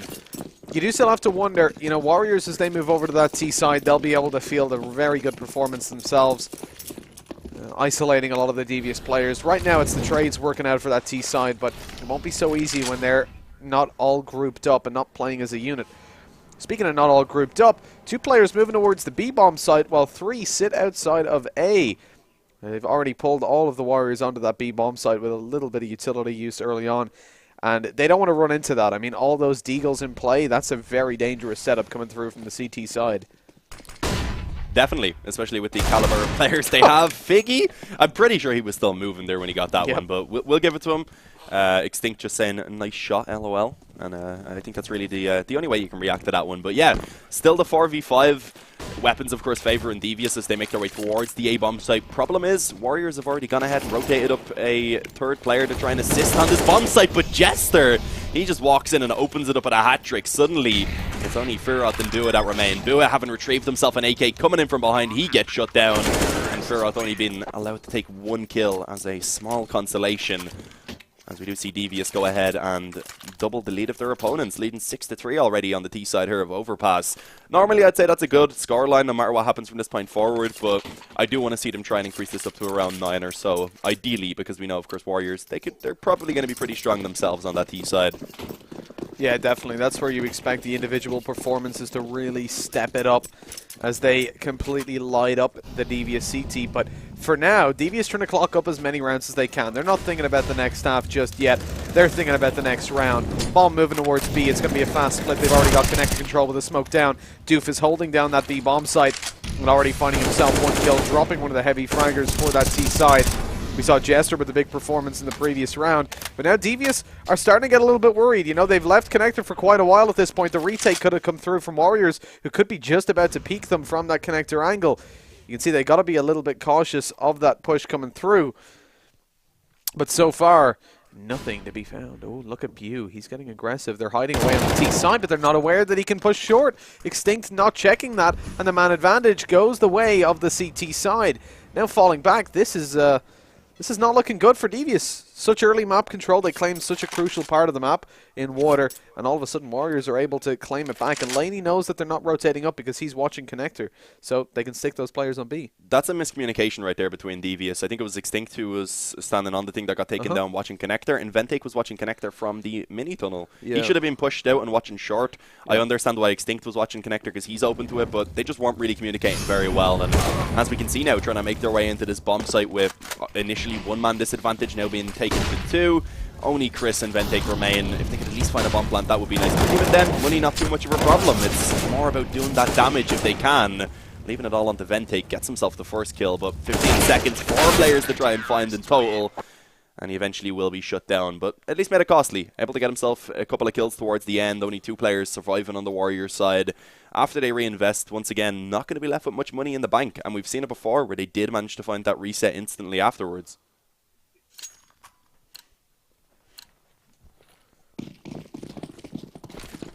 And that's what they're going to be looking to find right here. A very hefty investment for the CT side. Figgy picking up an AWP, the Irish Opper, looking to show off his skills as he makes his way towards the B bomb site. But the smoke goes down outside it early on, meaning that he can't really connect any kills just yet. As Devious slowly just spread out. They're not really committing towards any part of the map. But Doof gets aggressive and finds himself one, but the trade comes in just as quickly from that T side.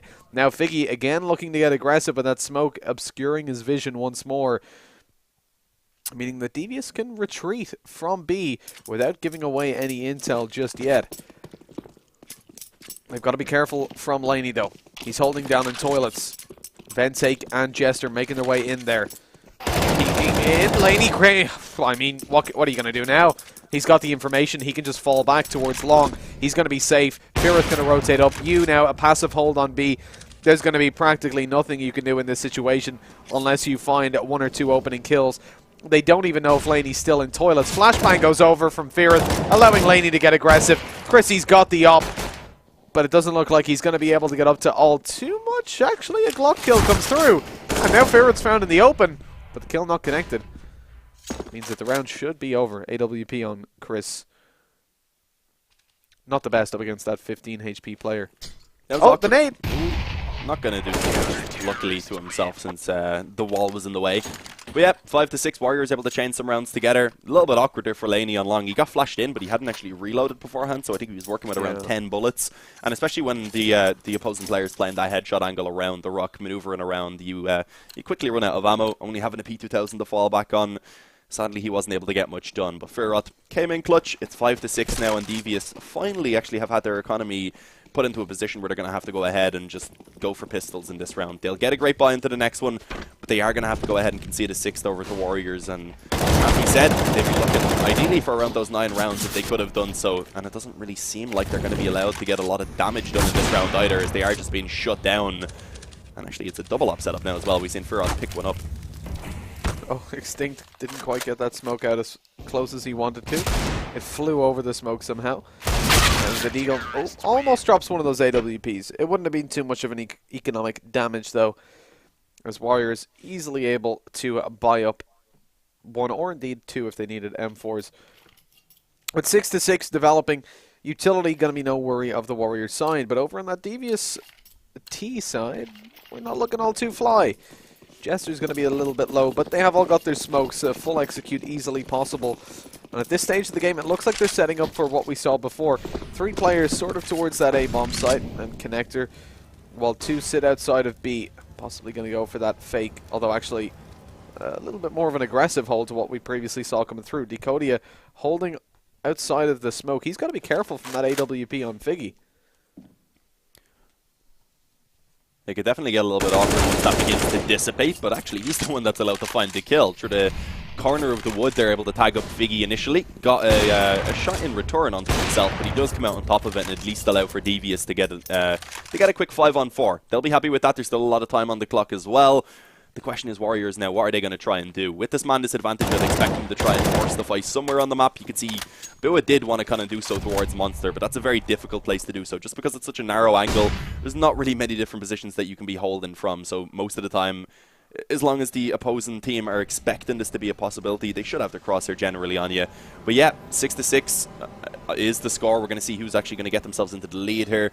And Devious, as the time runs down, they are probably going to be forced into this B-bomb site, which, luckily enough for them, I believe only has Doof immediately to defend. I think there may be someone back a little bit more passively being Bua over towards Graffiti. Yeah, indeed, holding down on the M4. Firth has got the AWP, but he's going to be sitting over towards Heaven now. Rotating in to help out that B side. They've got to be careful of Decodia coming up behind, but here we go. Devious going in for the push. They're going to be taking that B bomb side if Doof hasn't got anything to say about it. Luckily, it's Fear to come in. Bew as well. Fear with a second. And now Ventake is all alone, practically. If they take him down, that defuse easily possible, but got to be careful because Decodia coming in on the flank. He's going to find that AWP now. Ferrith dropped it in with 2 versus 2. This is a very winnable situation for Devious as that defuse still has to come through. Ventake not in a position to contest that bomb currently, but coming right up behind, or Laney rather. He's not been spotted out just yet. Finds one in the second. Is a wallbang headshot on debut. What a round for Devious. The flanks come through again and again for them. Finding 3 kills to players that weren't looking at them. Great play. And I didn't expect Devious to outplay Warriors in this series, but already coming through with it. And 7 rounds on the board on their T side. That's a lot better than I expected from them, I have to say. Definitely impressive. That's all we can say, but I feel like that previous round probably could have been played a little bit better by Warriors, especially towards the end. They knew that Ventake, of course, was over towards the Monster side. Obviously, there's a chance he wrapped around the short. You should definitely be a little bit cautious of it. But as we can see into this one, the buy for Warriors, it isn't terrible. Only real weakness being that CZ into the hands of Laney, but even then, he made that work. Upgraded his way towards a UMP, and Jester is indeed going to be traded out, not allowed to escape with his life. So a 4v2, Devious. It's going to be tough for them to try and fight back into this round now. And as we can see, it looks like they are going to try and favor towards A. But once again, being very separated, not in positions to try and work off of each other. Furot's just gifted that kill. There's no chance for Ventake to come in with the trade.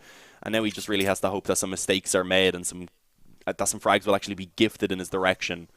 I mean, if he went up long, he'd find a completely open A bomb site, but he has no way of knowing that whatsoever. As he slowly comes down short, though, Firth has given up defending that so aggressively. Now backing off on that AWP, Ventake might just be able to connect an opening kill. And if he does so, that bomb plant easily available to him as well. Firth taken down, AWP on the floor. Potentially unrecoverable. Actually, Laney's coming in through short, so it should be easily recoverable for them. But they do have to find the kill before they pick up that AWP and save it over. As Ventake here's the players over towards the CT spawn. Is he going to be aware that they're going to be coming up behind him on short? It doesn't look like it, as he's going to be dropped. The defuse easily comes through. That's 7-7. And now all we're really fighting for is to see who's going to have that 1-round advantage coming into the next half. Devious not on the best money, but they did get that bomb plant in, which is going to help them. quite a bit, as they're able to just about get a decent force out with a couple of pistols. But unfortunately, not all too many AKs going to make an appearance, as I think only Ventake is going to be picking up that AK-47. 2 UMPs and 2 pistols, and indeed Ventake on the op, or the AK. No money for an op. They'd love an op. They would love an op. They'd love AKs. Yeah, more than one at least. They'll take pretty much anything at this point because it's not a great buy, as you said. It's been quite limited. Ventake has been playing very well, though, so far in this game. Of course, he got the clutch just a couple of rounds ago.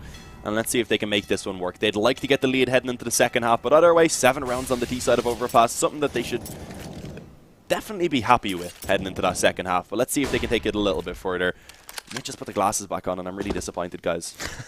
I said I wouldn't wear them on stream, but you have to.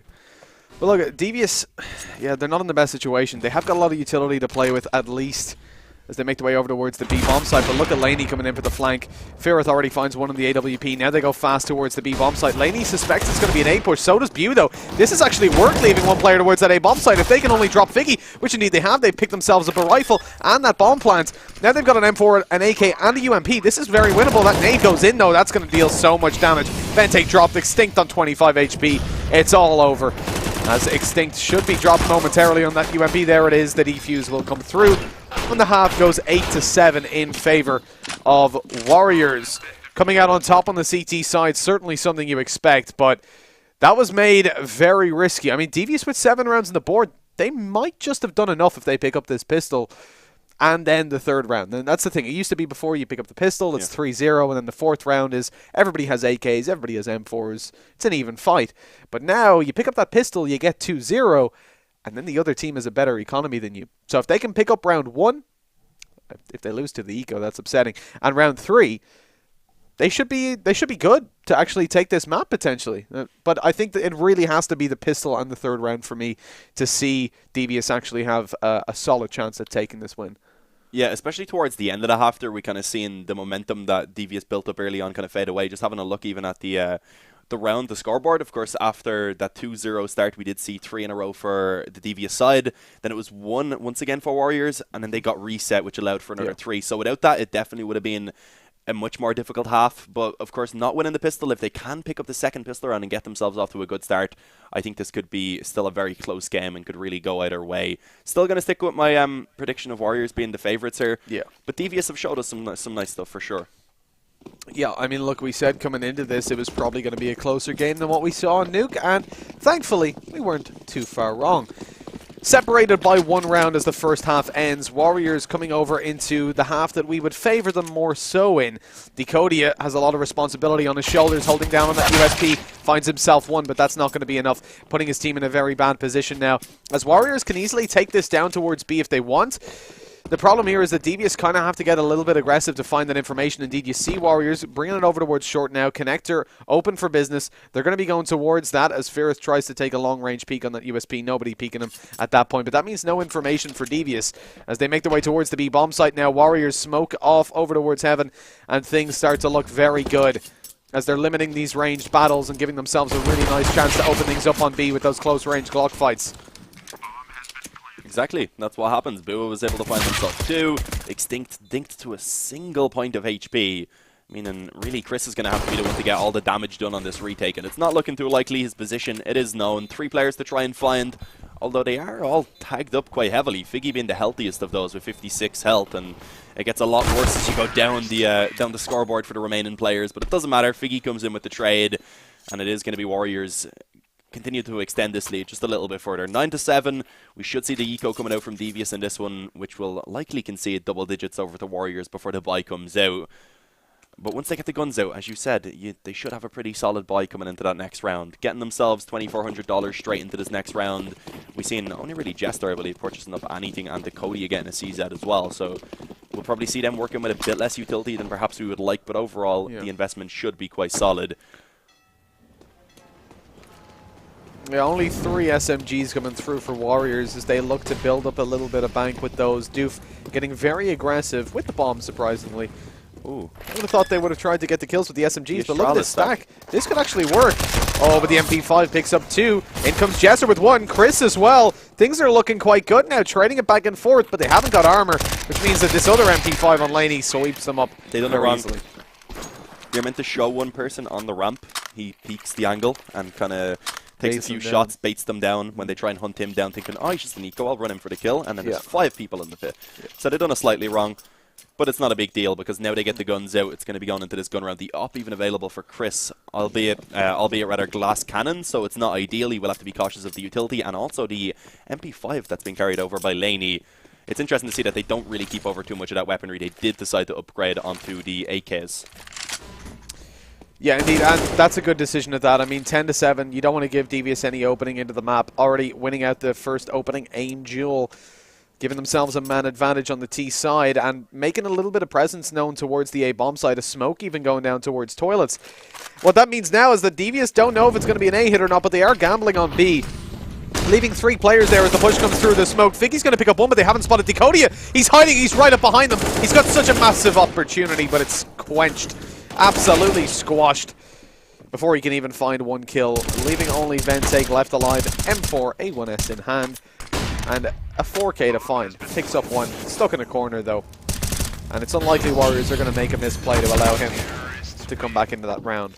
With 11-7 now, securing that round where things probably should have favored the Devious side. Now puts Warriors in such a strong position with those full buy of AKs coming in. Up against what should be an eco. A couple of pistols at best. I was going to say I doubt if we'll even see armor come in, but Jester and Extinct do decide to go for that armor.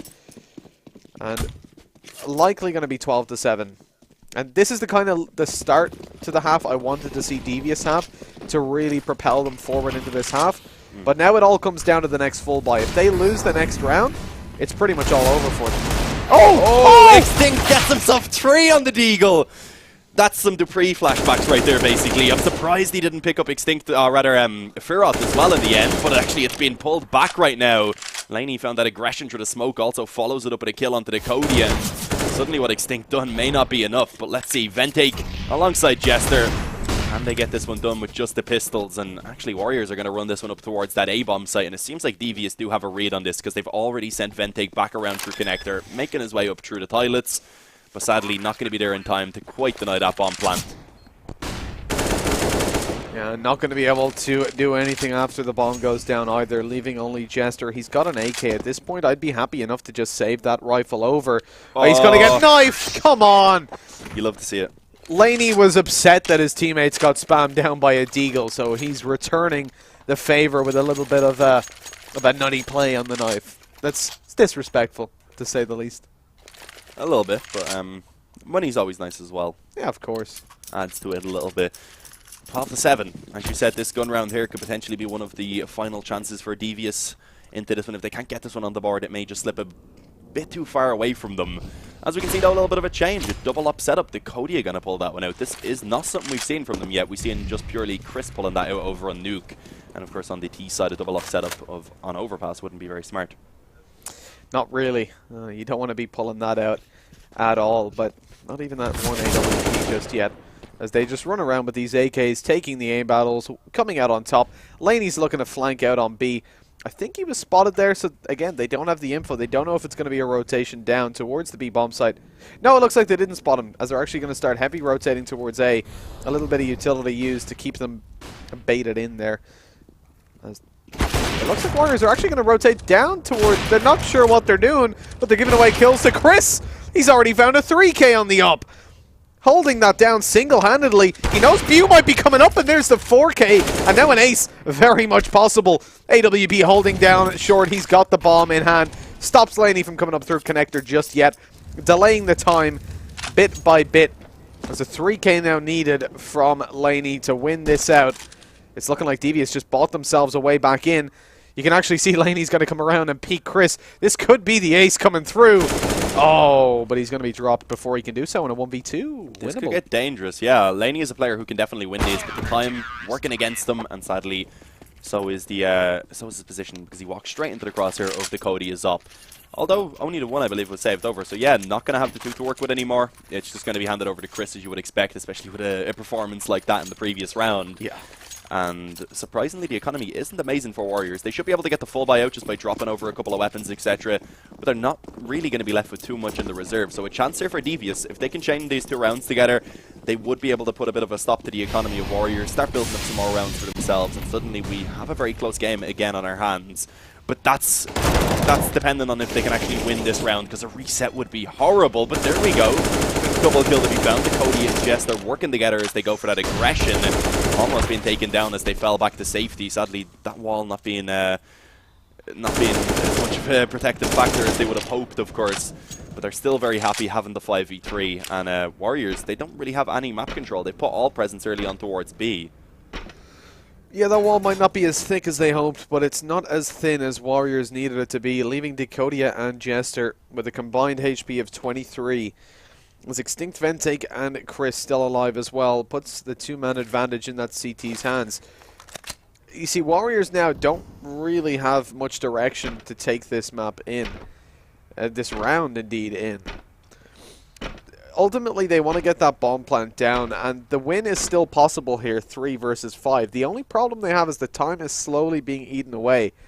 The bomb towards B, Laney's coming in on a flank, but it's not going to be a fake. It's a little bit too late for a fake, I feel like, because Fearith and Bew are starting to get a little bit aggressive. Okay, wait, Laney finds that kill. With so little time left, that fake is actually going to work. It was so important that Laney wasn't going to be dropped solo. Now leaving only Extinct to hold down the B bomb side. It doesn't even matter what Laney's doing on A, because B's already been dropped with barely any HP lost on the Warriors side, claiming 2 kills and the bomb plant. Ventake rotating around to try and stop that bomb from coming through, and he actually lands on the Fearith. So little time, but it's a 1v2. Jester on 19 HP. They have to go for the plant right now. If he can deny that plant, it would be a win, but not able to do it. Yeah, just about got it down in time. I think Jester may have thought that they weren't able to find the fight. Especially with being 19 health, it was better he played it a little bit safer there. But sadly now, coming in, has to try and clutch out the 1v2. They do know his position now. Had a little bit of an opportunity to get that first kill onto Bua, but it didn't work out. Taken down. And sadly, the economy of the Devious side has been absolutely shattered from that one now. Put into a very difficult position. I wouldn't be surprised if they do force buy here. Because even if they go for the eco, not going to have enough to buy into the next round, they'd have to eco again and give up a map point before we see them actually get rifles out. This is an interesting buy from them. They don't quite force, but they don't quite eco. Eventually actually forcing up a little bit of armor at the end. Eco, yeah. Force and an eco. Yeah, Chris is going to be keeping up money so we can get an AWP. Decodia just wants that extra utility. They're going to try for this round a little bit with a couple of pinches of armor. Some deagles in play as well with the P250 on Chris. And if they can find a little bit of damage, maybe save over a rifle or two, they'll be looking very nice indeed. But so far, only the 1 kill to go down. Vente connects the second as well on that deagle, but Laney's there to drop him straight away and find that round. 14-8 now for Warriors. Devious should, based on the previous buy, should go for an eco here. But at that point, 7 consecutive rounds, Dean, you feel like that's going to be probable for Devious to come out with? Probably not. Up against the lineup with the firepower that you have over on this Warriors side, you'd imagine that one of those rounds at least you're going to see someone step it up and just manage to basically take it on their own. And that's even if you just forget about the fact that they are working quite well together as a team overall, especially since they swapped to this T side. So no, gonna be difficult for Devious. They've gone for the eco in this one. They'll look to try and pull off that comeback, but ideally they'd want to try and get something done here and now with the pistols, and that isn't really looking too likely. Ventake was able to find 1 kill, but the rifles elsewhere, they do continue to reign supreme. It's only Extinct that remains, and he's also being taken off the server. 15-8, 1 more round for Warriors, and it is what we said coming into this one was the T side probably where Warriors were going to be able to shine a bit more, having that freedom to move around. Yeah. And that's definitely been the case so far. We've seen a single round being taken on that CT side for Devious, and one that was looking likely for them to take didn't end up working out. That was really their chance to get back into this game. This could be a completely different score if it wasn't for that fake from Laney. Yeah, indeed. With so little time as well, once you see that one player, if you drop him, well then you get the sense, okay, nobody else is here, guys, it's going to be a B hit, but because he managed to find that kill, there was just nothing they could do. The kill's now swinging in favor of that T side. Ventake again able to put up 1 kill, but that's all. Leaving it onto Decodia. He's inside the smoke though, he drops the bomb, but so much time left. He has to find the next 2 kills, not able to do so. He's going to be dropped, and that is going to be the end of the game. Leaving it over into what was certainly a closer game in the first half, an 8-7 scoreline. Yeah. But then throughout the entirety of the second half, Devious only able to pick up that 1 round, and that's not really what we want to see coming through. I didn't hear what you said. I'm not going to lie to you, Mitch. Producers in the ears. It's okay. You know, I mean, one round on your CT half is not optimal. Oh, no. Definitely not. It's not what you want to come through with. And like I said, I felt like they really needed to pick up round number 1 and round number 3 in order to actually get through with a good chance of coming out on top on that CT side. They weren't able to pick up the pistol. They weren't able to pick up the first full buy. And from that point on, it's all hope's lost, really. I mean, you're just on a downward spiral. It'll be interesting to see who Warriors are playing against up in the final right now. I'm not sure if we have that. You could probably actually go ahead and check the bracket. I'd imagine it's Phelan. I'd be surprised if it wasn't, but we do have to just, of course, double check before we give you guys some fake news. Fake news, indeed. That's not yet concluded as Phelan and Any Yokes. Any Yokes? I'm not actually. We aren't sure who plays for Any Yokes. Indeed. It's a good name though. Just Any capital space Yokes. They're currently fighting. It's just finished. Phelan have come out on top. They are going to be taking on Warriors in the final. Indeed, perfect timing. They're going to go get themselves a cup of tea, a little bit of rest. Might finalise their plans for Dublin Games Festival, which you can do over at dublingamesfestival.ie. Grab yourselves an esports ticket, or if you want to come along and watch, maybe hang out with us. You know, that's the main attraction. You can get just a general admission ticket there. So we're going to just take a quick 10-minute break, allow the players to recuperate and get their strategies ready for the final coming up soon between Phelan and Warriors. And that's the game we expected to see coming through in the final. It's what we're going to see, and we're excited to see. But we'll catch that right after this break, guys.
And welcome back, everybody. We are ready to go with the final. Warriors and Phelan Gaming. Going to be a close one, Dean. This is what we wanted to see coming out from the very start. And we finally get Roberts. Have a look. Robert Roberts. Hey, Rob. You all right there, McDara? I'm joined by Robert for a change. How did that happen? That's a Dean 5 minutes ago. You had it right a minute ago, guys. God Come damn on. it, McDara. Come on, guys. What's going on? But yeah, I'm excited for this final. Yeah. I'm really looking forward to this, and this is definitely going to be the closest game we've seen so far. I'd still say Warriors, of course, are favourites coming into this one, but over on the Phelan Gaming side, they definitely do have a solid lineup. I think the most interesting player on that lineup is probably the fact that they've brought in Guinness, because we know the other four players always play together. Guinness, I don't think I've ever seen him really playing with any of these players before. I think he's in as a stand-in today. They've 6 listed, so to go down through the lineup of Phelan, obviously we've seen Warrior on the stream previously. We'll do a little bit of a run-up on them just in case you're only joining us now for the final. But for Phelan themselves, it seems like, if we're just going through by the order it's represented in, it looks like the main lineup is Cass, Complex, Toxic, DK, and Cooler. And they are joined by Guinness as a stand-in. So, not too sure who's going to be fielded, because I did actually see Guinness was just launched CS a couple of minutes ago. So, perhaps he's going to be standing in there. We'll see who's going to be on that lineup. But either way, going to be a very interesting game between these two teams, because no matter who they field, that's a very talented 5-man from both teams, from Phelan especially, and then obviously over on Warriors we've got what we've seen already, the the current Smoke Criminals lineup with 2 stand-ins, Doof and Figgy. And yeah, again, this could be a very close game indeed. And looks like Guinness is going to be playing. We've got DK, Cass, Complex, and Guinness. Maybe Toxic in there as well? I would imagine so, but I guess we'll see pretty soon. We do have the majority of the players on the server. I don't think they've done the veto yet, though, so we don't actually have that information quite yet. Once all the players are on the server once again and they're ready up, that's when the veto commences. Indeed. And so that will just be a minute or two. But to talk a little bit about this, I wouldn't be so sure that we would see a map like Cash or Mirage come out here. I don't know if these guys are going to want to specifically go for a skill-based map on the Warriors side, because this Phelan team could certainly make them a little bit worried, at least. I wouldn't be surprised to see something maybe that they've practiced a little bit more as a core team and they feel like they can fill Doof and Figgy in a little bit more so. And we already saw a phenomenal performance from their T side on Overpass. So maybe that's a map they're not going to mind seeing coming in again.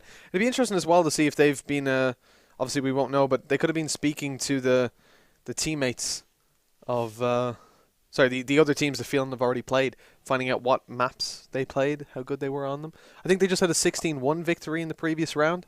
Yeah, I believe so. I don't know if they really would have gone through that much effort, though. Yeah. Let's be real. I don't think they'll really be that bothered about it.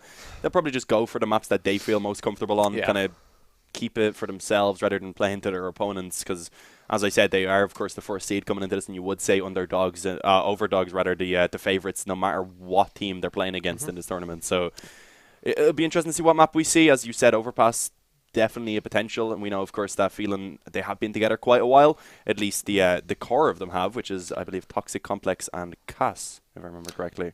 Indeed. I do remember seeing those boys playing together quite a bit. I think DK's been playing with them for quite a bit, and there you go. The map coming through is going to be Train. Choo-choo. That's an interesting one, because that's where we can see a lot of team play coming into this, and I wonder if Smoke Criminals will feel like they can fairly easily fit Figgy and Doof into their setup. I don't know. I'm looking forward to seeing the double up setups, though, because I definitely think that's something that they will pull out on the Warriors side. I don't know about over on the other side. I know for a fact we'll probably see Cass pulling the upper quite a lot. Definitely, and then Guinness as well. So yeah, they do. Both teams, I think, actually have pretty strong double up setups. So I'm not too surprised we're seeing a Train. As you said, though, having two stand-ins over on that Warriors side, it could be a little bit more awkward for them on the T side. And also on CT, because Train is one of those maps where you do kind of need a little bit more work on that CT side. It's not usually, like if you go to a map like Cash or Mirage or something, it's fairly standard. You could just, it's pretty easy. You know where you have to play. On Train, there's, I guess, a lot more options to the ways you can play. You can play aggressive on the outside bomb site. You can sit back, play a bit more passive. You can look to try and get the control in a main. There's a lot of different options, and it'll be interesting to see what way both teams do play this one. But yeah, I'm looking forward to this, and I think this is going to be by far the closest game of the night. I think it's going to be kind of what we've seen from the first half of that previous game, but on a more consistent basis. Yeah, I think so. I think we're definitely going to see this being a very, very close match indeed. Of course, we saw the first half of the previous game, like you said, being close. But in the second half, only one round picked up on the CT side by Devious. Now with Phelan Gaming in the mix, I mean, this is certainly a map that I've experienced and seen Cass be very comfortable with the AWP on. I know back from when I used to play on a team with Guinness as well.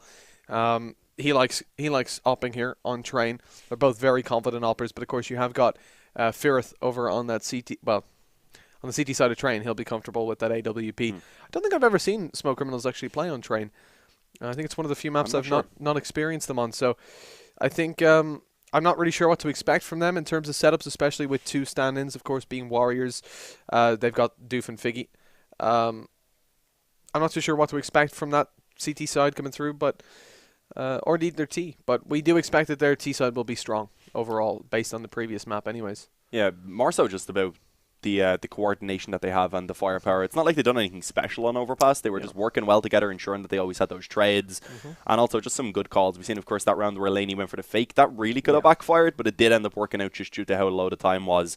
And I guess kind of Devious had a similar kind of thought as we did, that if there's one player going towards that A-bomb site, they have to be going there. There was like 20 seconds left on the clock, and sadly that wasn't the case. So coming into this now on Train, I think we're going to see a bit of a closer game, but I still think that overall we should see a lot more chemistry and teamwork between the majority of that Warriors side. And as you said, it's just about how they can fit Figgy and Doof in here on Train. Exactly, and you've also got the fact that both teams are coming into this off some pretty fresh momentum. Warriors, of course, had a really strong second half on Overpass. Phelan had a 16-1 game. So both teams happy with how they performed in the previous map. I think about Warriors having 8-1 in the previous half played, and Phelan, I think, having the full 1-0 because they already had the 14-1 at the half, I believe. So it's looking phenomenal for both teams. They're both coming in strong. They're both really closely matched, and this is the final we wanted to see, Dean, and we're going to get to see it. On a map like Train, anything could happen. I think a lot of it might even come down to the knife. Who gets to start out in the T side? Because I think both teams are going to be looking at their T side to measure how this half is going to go for them, how the map in general is going to go for them. I don't know if that's exactly the case. I think both teams are going to be happy with whichever side that they get put on. As you said, though, the knife, it's always nice if you can take that and you just kind of have the choice to select what side you want to start on. Just you feel a little bit more comfortable normally. You're like, okay, guys, we get to choose our starting side. Yeah. Even if they don't mind, at least then they have the option. So that's kind of it. Yeah, most certainly. I think, though, I'm expecting pretty standard CT holds from both teams, though, with that double op setup. That's why I say I think the T side's going to be where they absolutely very expensive and risky if you can be set up to be reset consistently, which is what we saw Devious suffering over on the previous map. And I think that the reason I think that the T side's going to be so pivotal for these teams is because you're going to have that double up setup, but you're going to have a similar enough setup on the CT side for both teams, and I mean, just in general, the Train CT side does allow for a lot of innovation, a lot of different setups, but I think both teams are going to be very comfortable there, and it just comes down to who is going to be able to combat what the other team are doing better. As it generally does, but especially with those two AWPs, they're going to be so dangerous from both teams, like we discussed. Both have very solid oppers in play. Although, to be honest, I think I sort of prefer the Phelan side's ops, Cass and Guinness, over Figgy and Ferrith. I think maybe they're going to bring a little bit more of an edge to this T side. And Cass is a player that if he gets momentum going, if he gets confidence up, he is almost impossible to fight against. Oh yeah, he's definitely a very confidence-based player. It's not like that he struggles to get back into a game. If he doesn't start off well, he's always going to show up and kind of do his part. But if he does get off to a good start, if he is rolling with that confidence, that's when he can just completely take over a game on his own. I think this will be a good test here for him as well, because of course playing against three players who are on a fairly high level playing in the Mountain Dew League. And as we can see now, getting into this knife round. Let's see who's going to be able to pick it up. Who is Jordan Peterson? It's an interesting question. I know who he is in the real world. DK, Complex, Cast, Toxic. I'm assuming that's going to be Guinness under a pseudonym. I would imagine. Yeah, Antrim. That would be Guinness then. Yep, interesting. Yeah, it's an interesting name, of course. But as we can see, knife round so far going pretty well, I would say, for Warriors. It was definitely a winnable position there for Complex, but sadly wasn't able to come out with that one. So Warriors, they get the choice. I'd imagine they probably will just go for the stay option, stick to the CT side, try and get themselves on a roll, and just lock it down, really. Even though we've seen, of course, the T side was something that they were very strong on in that last game, but I feel like overall they should be strong on the CT side as well. And here we go, looking to get into the action now. We are. Be interesting to see what way this one goes and how Phelan are going to actually approach this pistol round. It'll be, I believe, we already do have a couple of players going on to utility. So yeah, DK and Toxic. I'd say they're two of the bigger fraggers on that side, so that's surprising. Especially when you with pistols and rifles, etc. It's kind of surprising to me that they're the ones that go for the utility. Yeah, DK and Toxic picking up two smokes. They've got a flashbang, but also that Molotov in play as well onto Toxic. Looks like Guinness. He's got his internet problems again. I remember the days when this used to happen quite a lot. You'd hear that Northern Irish moan through TeamSpeak. Not the good kind. The very bad kind. The good kind? The annoyed kind. we can't talk about that. We can only allude to it. But yeah, fair like enough. With the ping now being settled, it's just a little bit of spike. Northern Irish internet for you. We're going to be going into the action. And like you said, two sets of utility coming out. They've got a Molotov in play as well. Possibly going to go over towards the Pop Dog area as they make their way towards B very quickly indeed. I'm just going to straight up brute force this, pushing out the ramp. Bu going to be holding down the P2000, but he's baiting for Figgy, who's in a position with that USP to pick up two. They're not even checking him. And it's an easy win in the pistol round for Warriors with a non-armored player and a Molotov left to contend with. Figgy failing a bit on the ladder.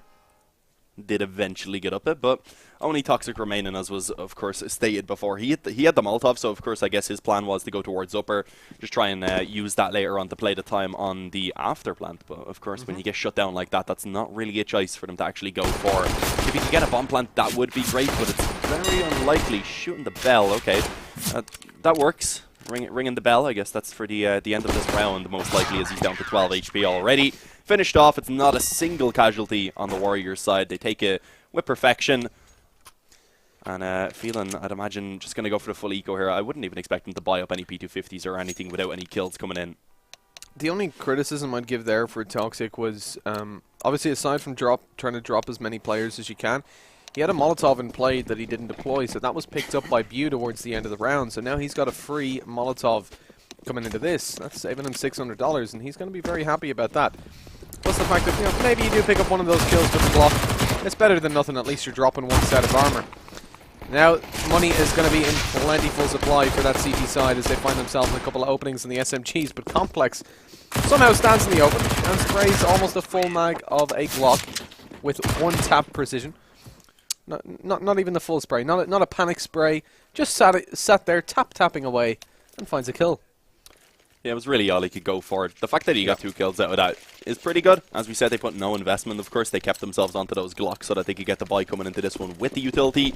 And it is overall a very solid investment, especially considering the SMGs have been kept over onto a couple of players on the Warriors side.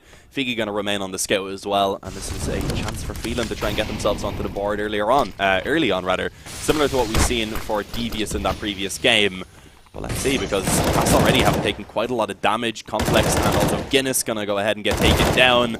And it seems like it could be a fairly easy round for Warriors. A couple of trades to come back in, but it's only now Cass that remains. And that wallbang was actually extremely close, I believe. 3 players end up surviving on the Warriors side. Phelan not really finding a lot for the investment that they put into that one. Very close to finding the kill onto Ferrith there. He was lucky to survive with 28 HP. 1 or 2 more bullets there, and he was going to be dropped. But now, sitting with that 3-0 scoreline, a pause comes through for the Warriors side, I believe.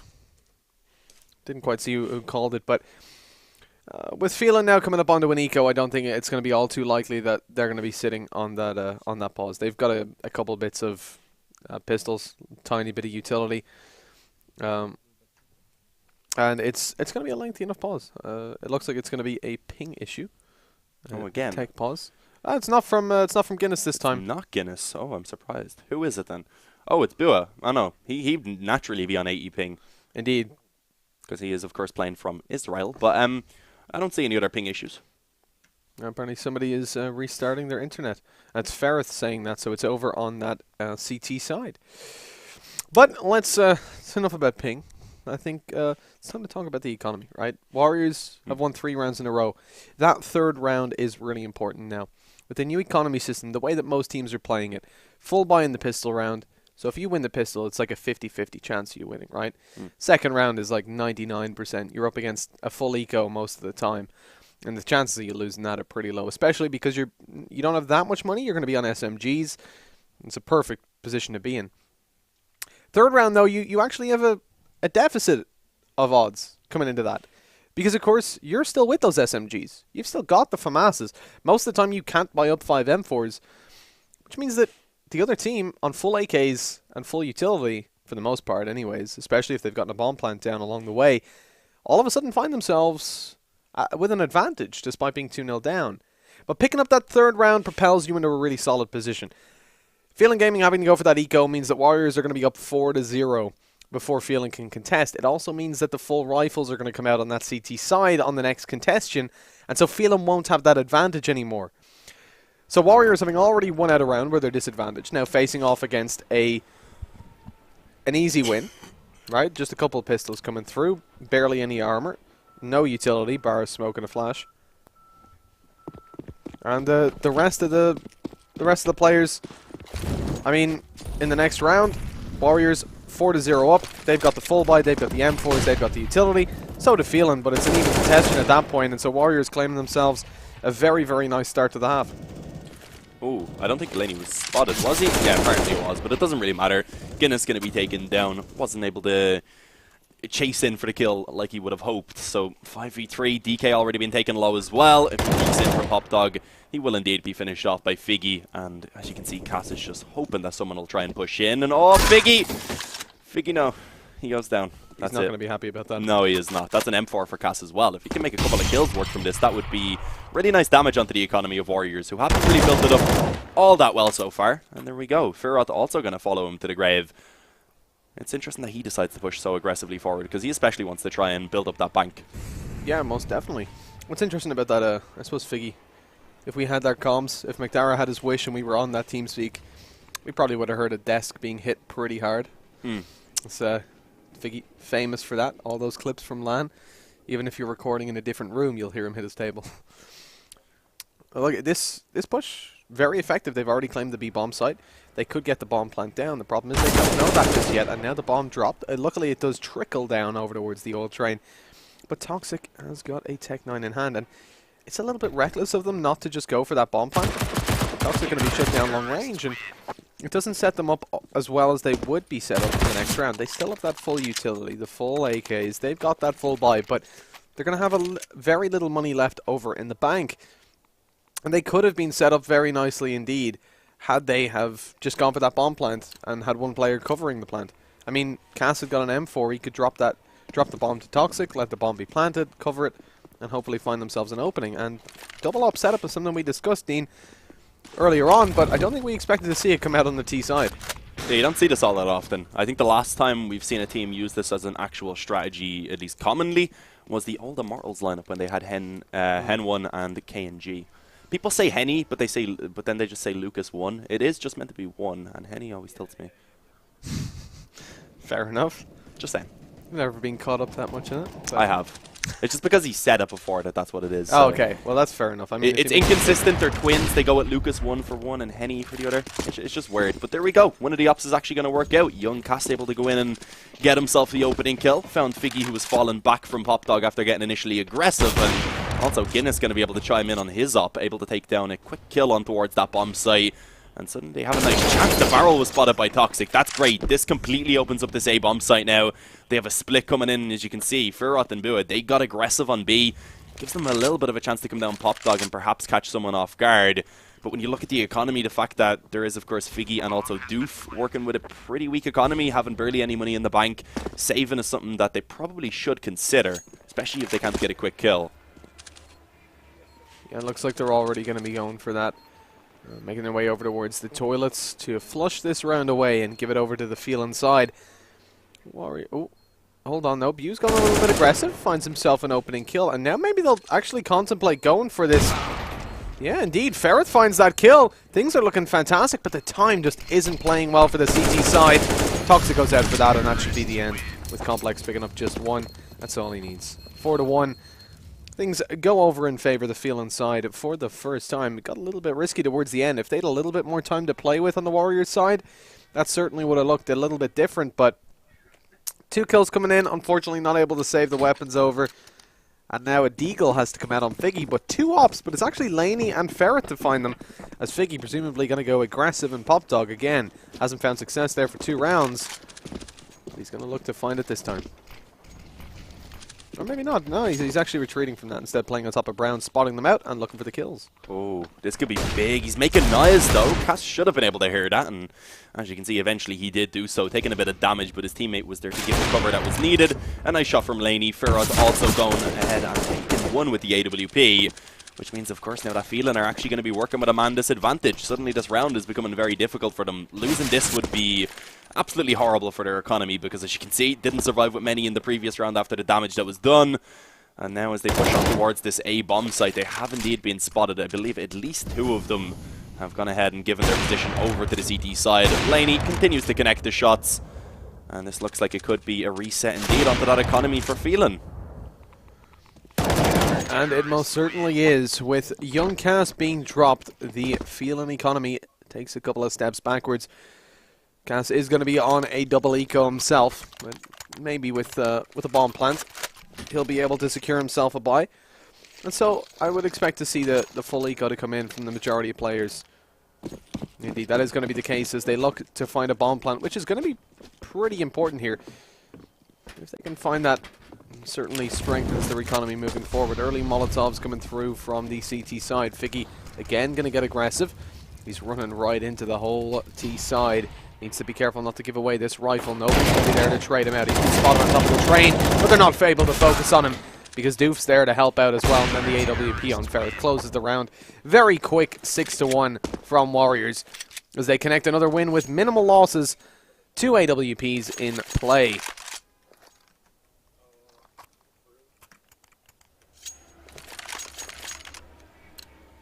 Well, it's a nice round from the CT side.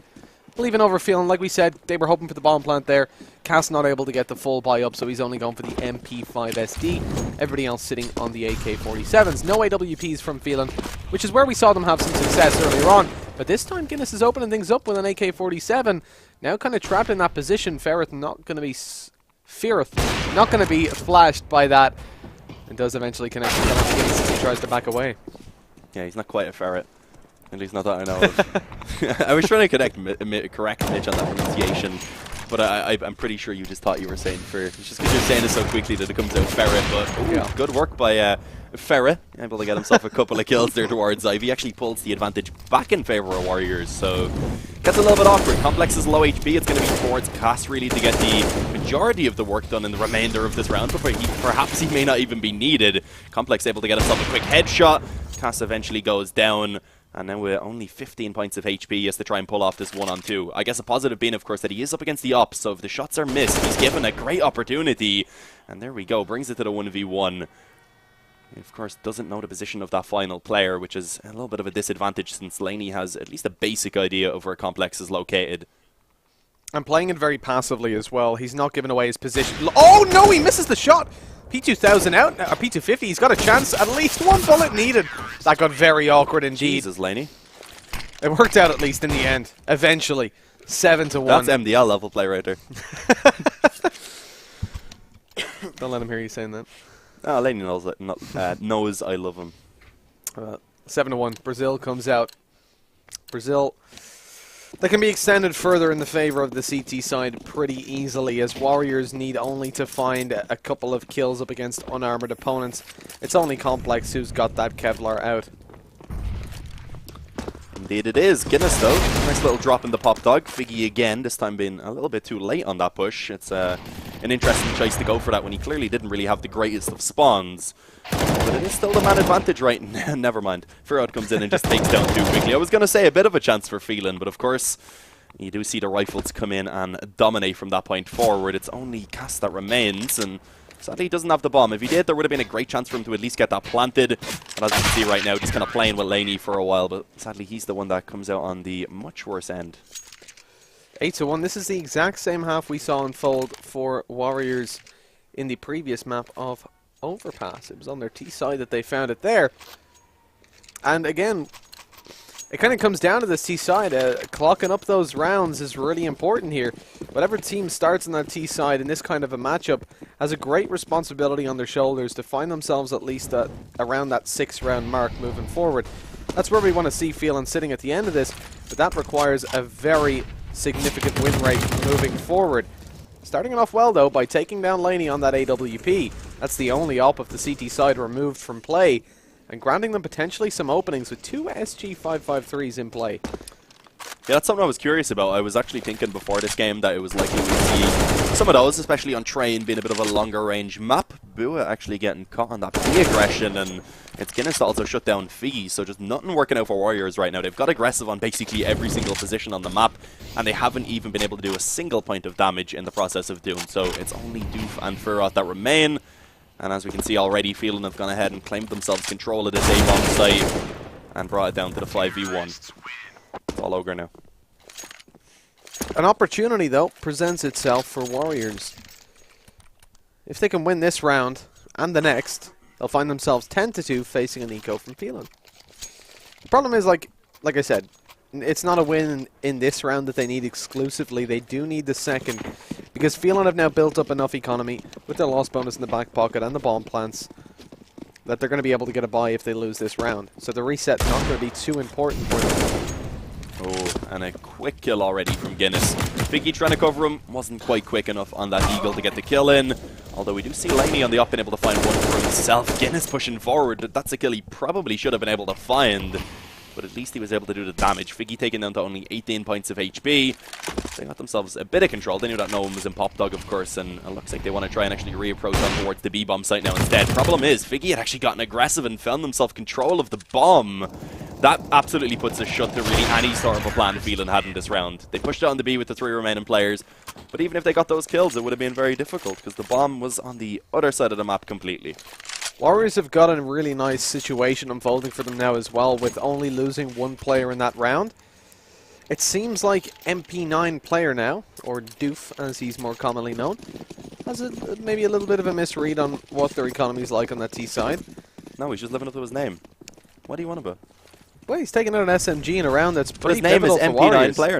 But he hasn't just been playing with the MP9 so far. And expecting that they've broken the money of that T side now, perhaps expecting that they'll be pushed over onto an eco. I was feeling did just build up small amounts of money over time. Yeah, Cass, he's been taken down low, sadly. Otherwise, this 4v4 would have been pretty good for Phelan. Problem is, they don't really have all that much ability to work with either, and Guinness, once again, just going for a bit of an individual peak. It worked out for him in the previous round, but this time it was expected. He was shut down, and actually Cass through the smoke there, taking down Doof. I'm not sure if any noise was made, or maybe if he had been able to maybe see a bit of a silhouette through the smoke. Sometimes that happens. But sadly, it is a 2v3 now. Phelan going to have to try and work once again off the back foot. Complex and Cass make that just Complex now, as it looks like we should see already double digits being obtained for Warriors as they're really beginning to run away with this lead. And of course, this was the buy that came in from Phelan after losing that previous round, so they will be forced down to an eco, which means we should at least be seeing Warriors take that 11-4 half, with of course an opportunity to try and bring that up even further. Yeah, absolutely. And the next round almost undoubtedly going the way of Warriors. If Phelan can get a bomb plant, maybe they'll go for the force, but that's very unlikely. Complex has to check his close right. Not going to find it. Oh, it's 10-2. With the scoreline now not really favouring Phelan at all, and indeed, if you take a look at the economy, like we said, it's an eco here. It's only going to get worse. With 11-2 almost certainly unfolding, we see an auto sniper come out from Figgy. That's disrespect. With a double up setup. And no MP9 from Doof. He's not feeling it this round. He has to change his name to MP9 player before. Sometimes. Sometimes, yeah. See, whenever we read his name, he should have an MP9 according to his name. So it's just a bit of a lie. But this is where the MP9 would have actually been useful, because it is, of course, the full eco coming in. So it's kind of surprising. I guess he wanted to just play a safe go straight onto the M4, and you can see why. That was a nice little spray down to do it, given the assistance. Denies the bomb plant as well in the follow-up, and it's 11-2. Not a single casualty to come in, as you would expect. As Phelan, they pretty much need these 2 remaining rounds if they want to actually give themselves any form of a chance coming into the second half. Well, yeah, 11-4 needed. I mean, I really wanted to see Phelan walking away with at least 5 rounds. That was sort of a minimum for me coming into this, but with the potential for 4 on the board, that's what they need. If they finish this 13-2, chances are Warriors have got that victory with quite a large certainty. And there, oh, look at this. This is just ridiculous. Figgy picks up 1 with a Scar. I mean, DK at this point has to go for a save, really. But he can't afford to. He has to get this bomb plant down. Saving over and having an AK and nothing else to play with then in later rounds would kind of mess up the economy of his team. There's only 1 more round anyway. You know that, Mitch, right? Oh, of course, yeah. We're near the end of the half. Never mind. But it still would screw him up a little bit. He'd have no armor. You were right, though. The bomb plant would have been utility. ideal. Yeah, the bomb plant wants to definitely boost that economy. If he did manage to get that, that'd be an extra $800 for himself and would also give his teammates enough to buy with, but I don't think it's going to happen. As you can see, waiting for some mistakes to be made. He's given 1 on the Bua, but now with his position known and still 4 players to try and actually deal with, I wouldn't imagine too much else is going to be found, unless Warriors continue to push forward, which could definitely get a bit dangerous. This is, I mean, it's just really shocking to see 2 rounds on the board for Phelan, who are, like, relatively favoured coming into this. Oh, Figgy has lagged out, I believe. Had a good chance. Yeah, it looks like he's turned into a corner with high ping. He's back. He's back now. Don't worry about it. But yeah, look, Phelan weren't exactly, you know, massive underdogs coming into this. It was like, it's going to be a pretty close matchup. Warriors probably going to come out on top. But like we said, we expected both halves to be close, right? You said it at the start. we expected to see like the first half of Overpass played out maybe a little bit more consistently. Toxic, 12-2 down. It's picked up a neg out. Well, it is cheap. It is cheap, that's for sure. Effective, maybe not so much. And with Jordan Peterson, or Guinness, helping take down Complex, this round is starting to... Figgy, that's beautiful. He returns the Zeus that he fell victim to previously. With one player left, DK, it's 13-2. That's the end of the half, and I mean, arguably at this stage, the end of Phelan Gaming in this tournament. 2 rounds on the T side. It's going to have to be a phenomenal performance output by them moving into the next half, and I don't quite believe. Yeah, even if they pick up the pistol, it's just going to be such a long road ahead. Just the amount of rounds, as we said, of course, Warriors, with the level of individual skill that they have, you feel it's kind of inevitable that they'll eventually pick up 3 rounds on that T side. And you just feel like it's going to have to be absolute perfection from Phelan playing from this point forward, which is not something we've seen from them at all so far in this game. It's a little bit surprising. Of course, we hadn't seen them playing in any of the previous rounds. We followed Devious from the first round into the second to play off against Warriors because we thought that'd be a great game, which it was for the most part. There was a lot of nice plays. We've seen, of course, Extinct with the Deagle. We've seen Chris with a great up 4K, etc. But yeah, it seems like Phelan right now are definitely struggling up against Warriors, which I didn't expect to this extent. No, not at all. I expected this would be the closest game of the night. Yeah, same. And to see 13-2 come out now, Phelan, I mean, look, we got to talk about it. 2-0. Say they take the pistol. They're going to be up 2-0, and then Warriors have a better buy than them. So it's not even as simple as they've got to win the pistol and then keep it going. If they win the pistol, they find themselves at a disadvantage later on, and Warriors don't need any more advantages, already 13-2 up. He's going to need to change that name again. M4A4 player on the T side. Yeah, gonna need to change that again. That's all we can say. Dude, what are you doing, man? Come on. I think someone may have timed out. I think Figgy timed out. Again. Yeah, because they're saying to guess someone else in the chat. So it looks like we may be seeing a 4v5 pistol round here, sadly. And will it even be a big deal is the question. Because Guinness, he's been very aggressive throughout this entire game. Just in general, he is a very aggressive player. Well, sadly, this time it definitely backfires. Ends up with him going down. A 3v4 now on this bomb site as the bomb is going to be planted. And a retake on hand for the CT side without a defuse kit currently. So they need to pick these kills up quickly, and that's exactly what they're going to be doing. Bua is all that remains. He's in upper, and I believe it is indeed being watched. He doesn't have Kevlar. Aim punch would be a factor if it wasn't for his head being completely torn off by Cass. There we have it, Phelan. They get that pistol round, and it gives them a bit of a chance. It does definitely give them some hope to come back into this game. But for now, we are going to have a little bit of a pause as, of course, Figgy is gone. Yeah, Figgy has left the server, and not out of frustration, as they are 13-3 up. They're going to feel very happy with that. Losing that pistol again, like I said, it's not the end of the world. You're going to see 13-4 develop as they're going to be in an eco here. That's fair enough. It's what we expect. But with that bomb plant in play, when they come over to the next round, unfortunately, Figgy wasn't on the server to get the bomb plant money. Oh, yeah. So he's missing a little bit, but still, he's going to get a small amount of money, be able to get a buy. At least maybe a deagle out. It is going to affect them a little bit, but outside of that, you're talking about 4 AKs at least with full utility, maybe even an AWP coming out, and that's going to be up against Phelan when they are 13-4 down, and they're going to be sitting with. I mean, they're not going to have enough money. Obviously, we can still see in game here. Guinness has got an auto shotgun, and Complex a UMP, so they've got to bring those weapons over the next round. Most likely. If Guinness was to get a couple of kills with the shotgun, he could upgrade if he wanted. Indeed. I'd imagine he would as well. This isn't the position where you go for the bonus round, as it's called, where you keep those weaker weapons and hope you can win it with it, because then it does give you a massive boost in economy. But there is also a much better chance, of course, that you lose that round. So I would imagine they'd upgrade afterwards. But, of course, for now, we do have that pause. Is that something maybe that could be maybe even harming the momentum of the Warriors side? Perhaps.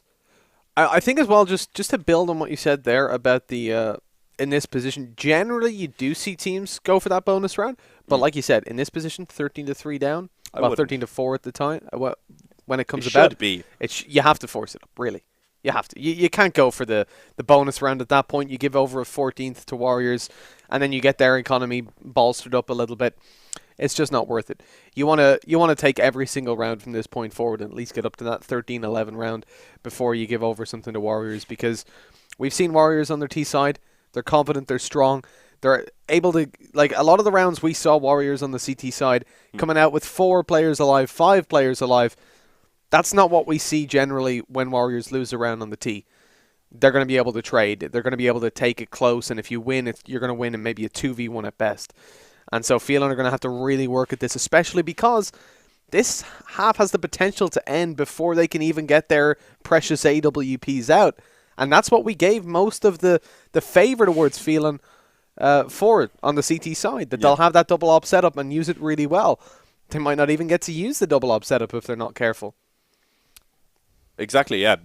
That's kind of gone back to what I said when I said it's so expensive, but hopefully the issues will be resolved soon, because it seems like Figgy is currently still nowhere to be seen, so it depends whether he gets back soon or if maybe they're going to have a stand-in. I'm not sure if that's allowed, though. I doubt it in the middle of a game. Yeah. I think stand-ins have to be announced at the start, usually anyways. So not 100% sure what's going to go down. That's a little bit, I mean, we were slagging Northern Irish internet, but it looks like it's the Southern Irish doing it for us. Dublin as well. The home turf. It's Figgy, though. Yeah, well, it's Figgy, yeah. That's a great point. We don't want to use Figgy to represent us all. You're not even from Dublin. What are you on about? I'm from Dublin. Yeah, but you live in Meath. But I'm from Dublin, so. Okay, you're from I lived here for half my life. Half your life, okay. Yeah, but you're from Meath, so. We are in Dublin now. You have to get a bus down. You know what else is in Dublin? What? Oh, yeah, I do. Is it some sort of festival? I think it is, yeah. It's it's not like one of those, it's not like EP or anything like that. No. It's more for so like. There's no music, that's what you're saying? I'm sure there will be music. Okay. Hopefully better than Dark's music that we experience on pauses. It's not so great, but there's going to be some music. There's going to be some guests. There's going to be some games. I think it's a Dublin Games Festival, right? Oh, and there's a website. It's here in Ireland, so. Yeah, so it'd be .ie, right? So maybe Dublin Games Festival.ie, I guess. Maybe you guys should go give that a look. See if that's right. They'd probably want to go quickly if they do want to play in CSGO, Overwatch, or I believe League of Legends are the ones that are going to be closing signups tonight at midnight. So make sure you hurry up and get signed up over there if you want to play in any of those games. That's, of course, because there will be online qualifiers for those, for games such as Fortnite, etc. The signups for those will remain open for a little bit longer, so you're not in as much of a rush for those. It's Fortnite, Rocket League, and Smash Bros. They're going to remain open. I think so, yeah. League of Legends, Overwatch, and CSGO are going to be closing at midnight tonight. So if you do want to compete in those, make sure to go over to DublinGamesFestival.ie, grab yourself an esports ticket there, register for the tournament, and if you want to be, just come along. Maybe you like to watch Fortnite or a good esport. You can always grab yourself a general admission ticket, pop on over to the RDS on the 24th of November.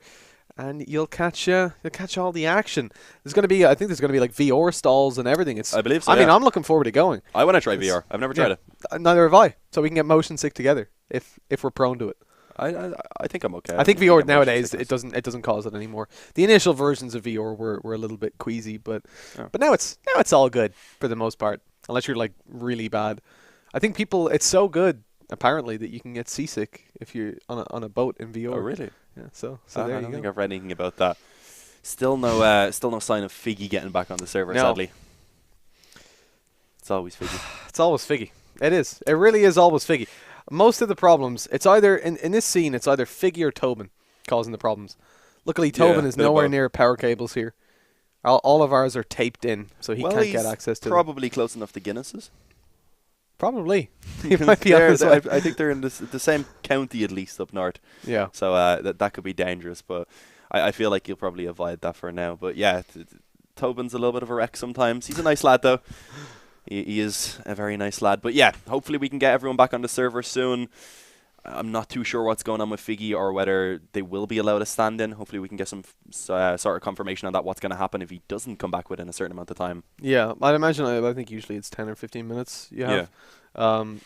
As tech pauses can only go on for so long. I guess maybe the best thing to do, we'll throw it over to a break and then come back in a couple of minutes when we know what's going on. Go find out the juicy info for you guys. So we'll run off to a quick break. We'll be back in let's say 5 minutes or so. Should be with a verdict. Don't give a number because don't give a number. You've done this when we were doing Battalion. We'll be back soon. We'll be back soon. All right. I'll catch you after a quick break.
And welcome back, everybody. Figgy has found his internet. He's made his way back to the server. I'm not going to be lying. Well, he's on the way. Currently, just not with our GoTV delay. He's going to be back on. We're going to be back in the game in just a couple of minutes. I think like a minute or two at most. And like I said, so just to give you guys a quick recap of where we are. 13-3. The pistol round was just won by Feeling Gaming. Who are the three in this scenario? They're on the CT side, and they've got a decent enough buy. Oh, they've actually changed over their buy with the match medic.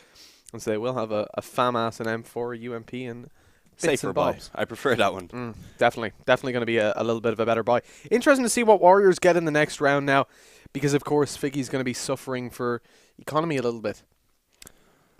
Yeah, I think he will be, but I'm not sure because he was technically still in the server at the start of the round. Yeah. So sometimes he does still have the money, and no, he only has $800. So yeah, not going to be working with everything, sadly. And I'm not sure if that's something that really can be fixed because, of course, he wasn't present, so it can't really just be match medicked. Yeah, that could cause some problems then. It's only Figgy. Yeah, it's only Figgy. Give him a deagle, he'd be fine. give him a CZ. You want that better?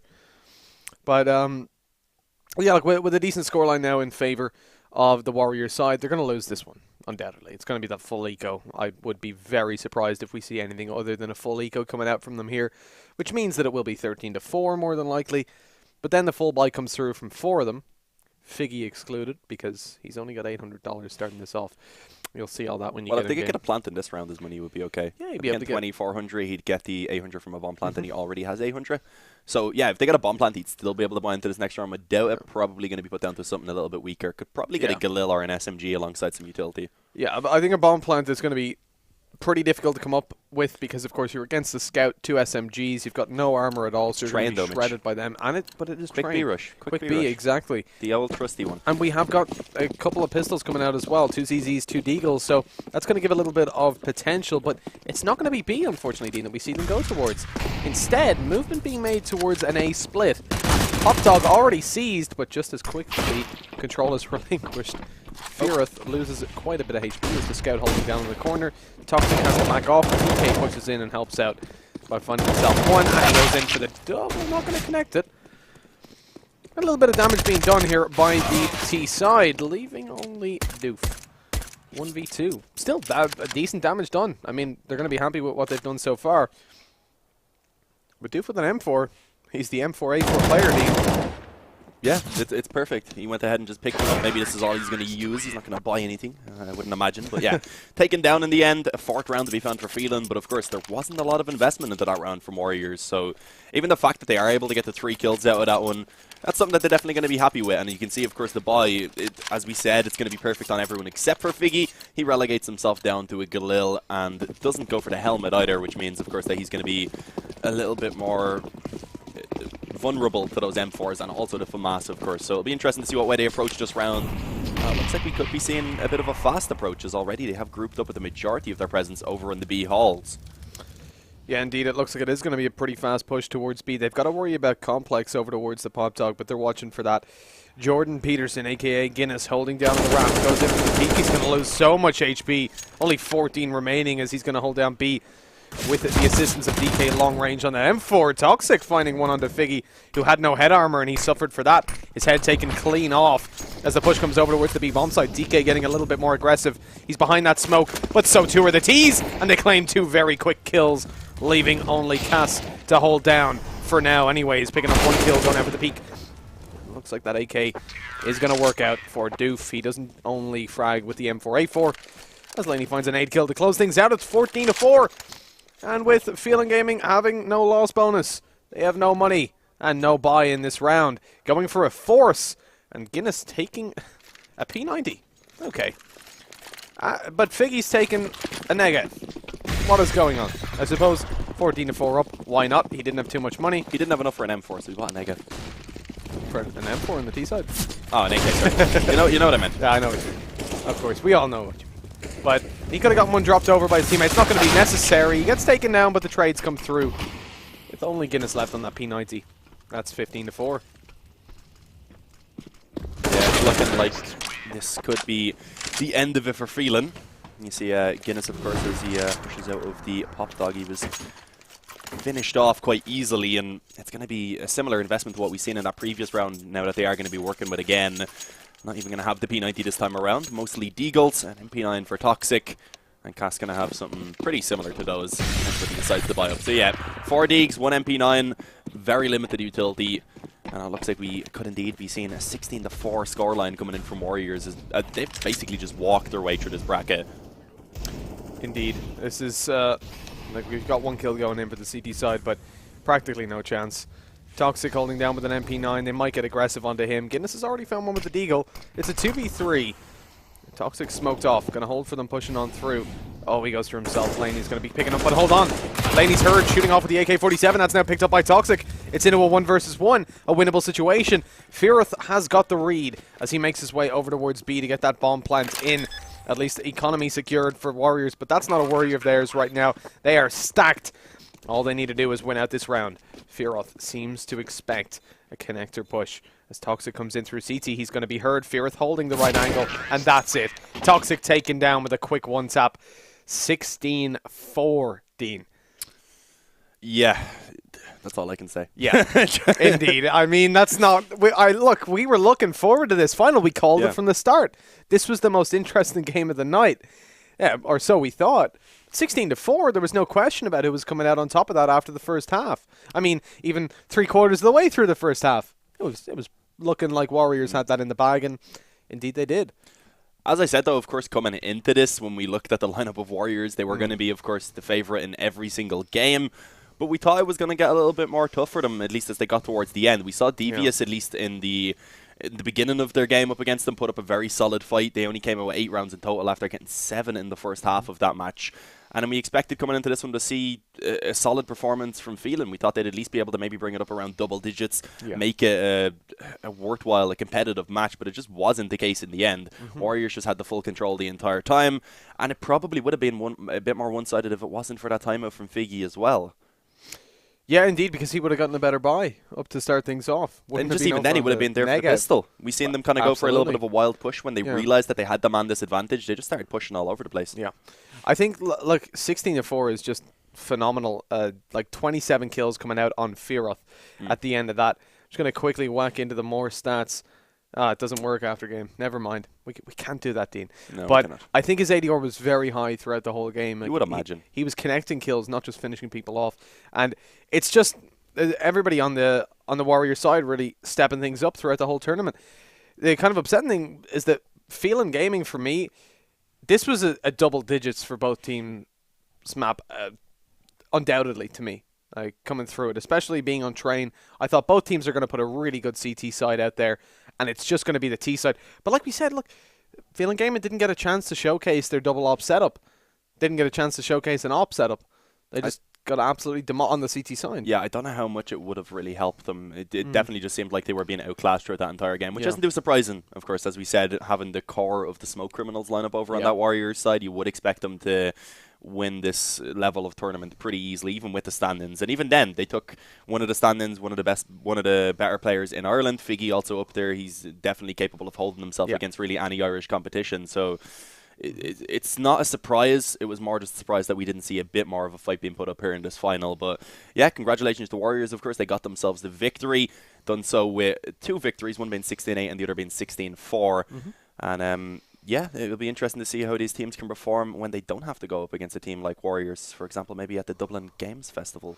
Yeah, absolutely. And like we said, this is the last CSGO skirmish before the Dublin Games Festival. We're going to be running the qualifiers for that throughout the next couple of weeks, alongside Overwatch as well. And if you guys want to partake, I think League of Legends as well. I didn't take a look at that schedule. We don't cast League of Legends, but we'll be doing a lot of the Overwatch and CSGO. So be sure to pop on over to DublinGamesFestival.ie if you do want to partake in this tournament in CSGO, League of Legends, or Overwatch, because it's going to be, signups are going to be closing at midnight tonight. So this is your last opportunity to get into the competition now, and we'll see you at the RDS on the 24th of November. If you want to come along as a spectator, you can also get yourself a general admission ticket there as well. They also do a family ticket. So instead of, I think it's €20 for a ticket, it will be $12.50 each. If you want to go with if you want to bring your kids or your parents. Sounds like a good deal to me. Sounds like a pretty good deal to me too, Dean. And so hopefully we'll see a couple of you guys there at the Dublin Games Festival, 24th of November this year, of course. But without further ado, we're going to close things for tonight. We're going to sign off. It's been a great day of Counter-Strike. Some very one-sided games, some very dominant showings coming through early on from all teams, really feeling coming out of the previous game with a 16-1 victory, and then in this one right here, losing 16-4. So Irish Counter-Strike really can go either way. You've got a lot of different levels of skill in there, and it looks like Warriors are the ones coming out on top today with a 16-4 victory in the grand finals. That's myself and Dean done for today. And we'll catch you guys in the Dublin Games Festival qualifiers next week, the week after, right? I believe so. Yeah. See you then.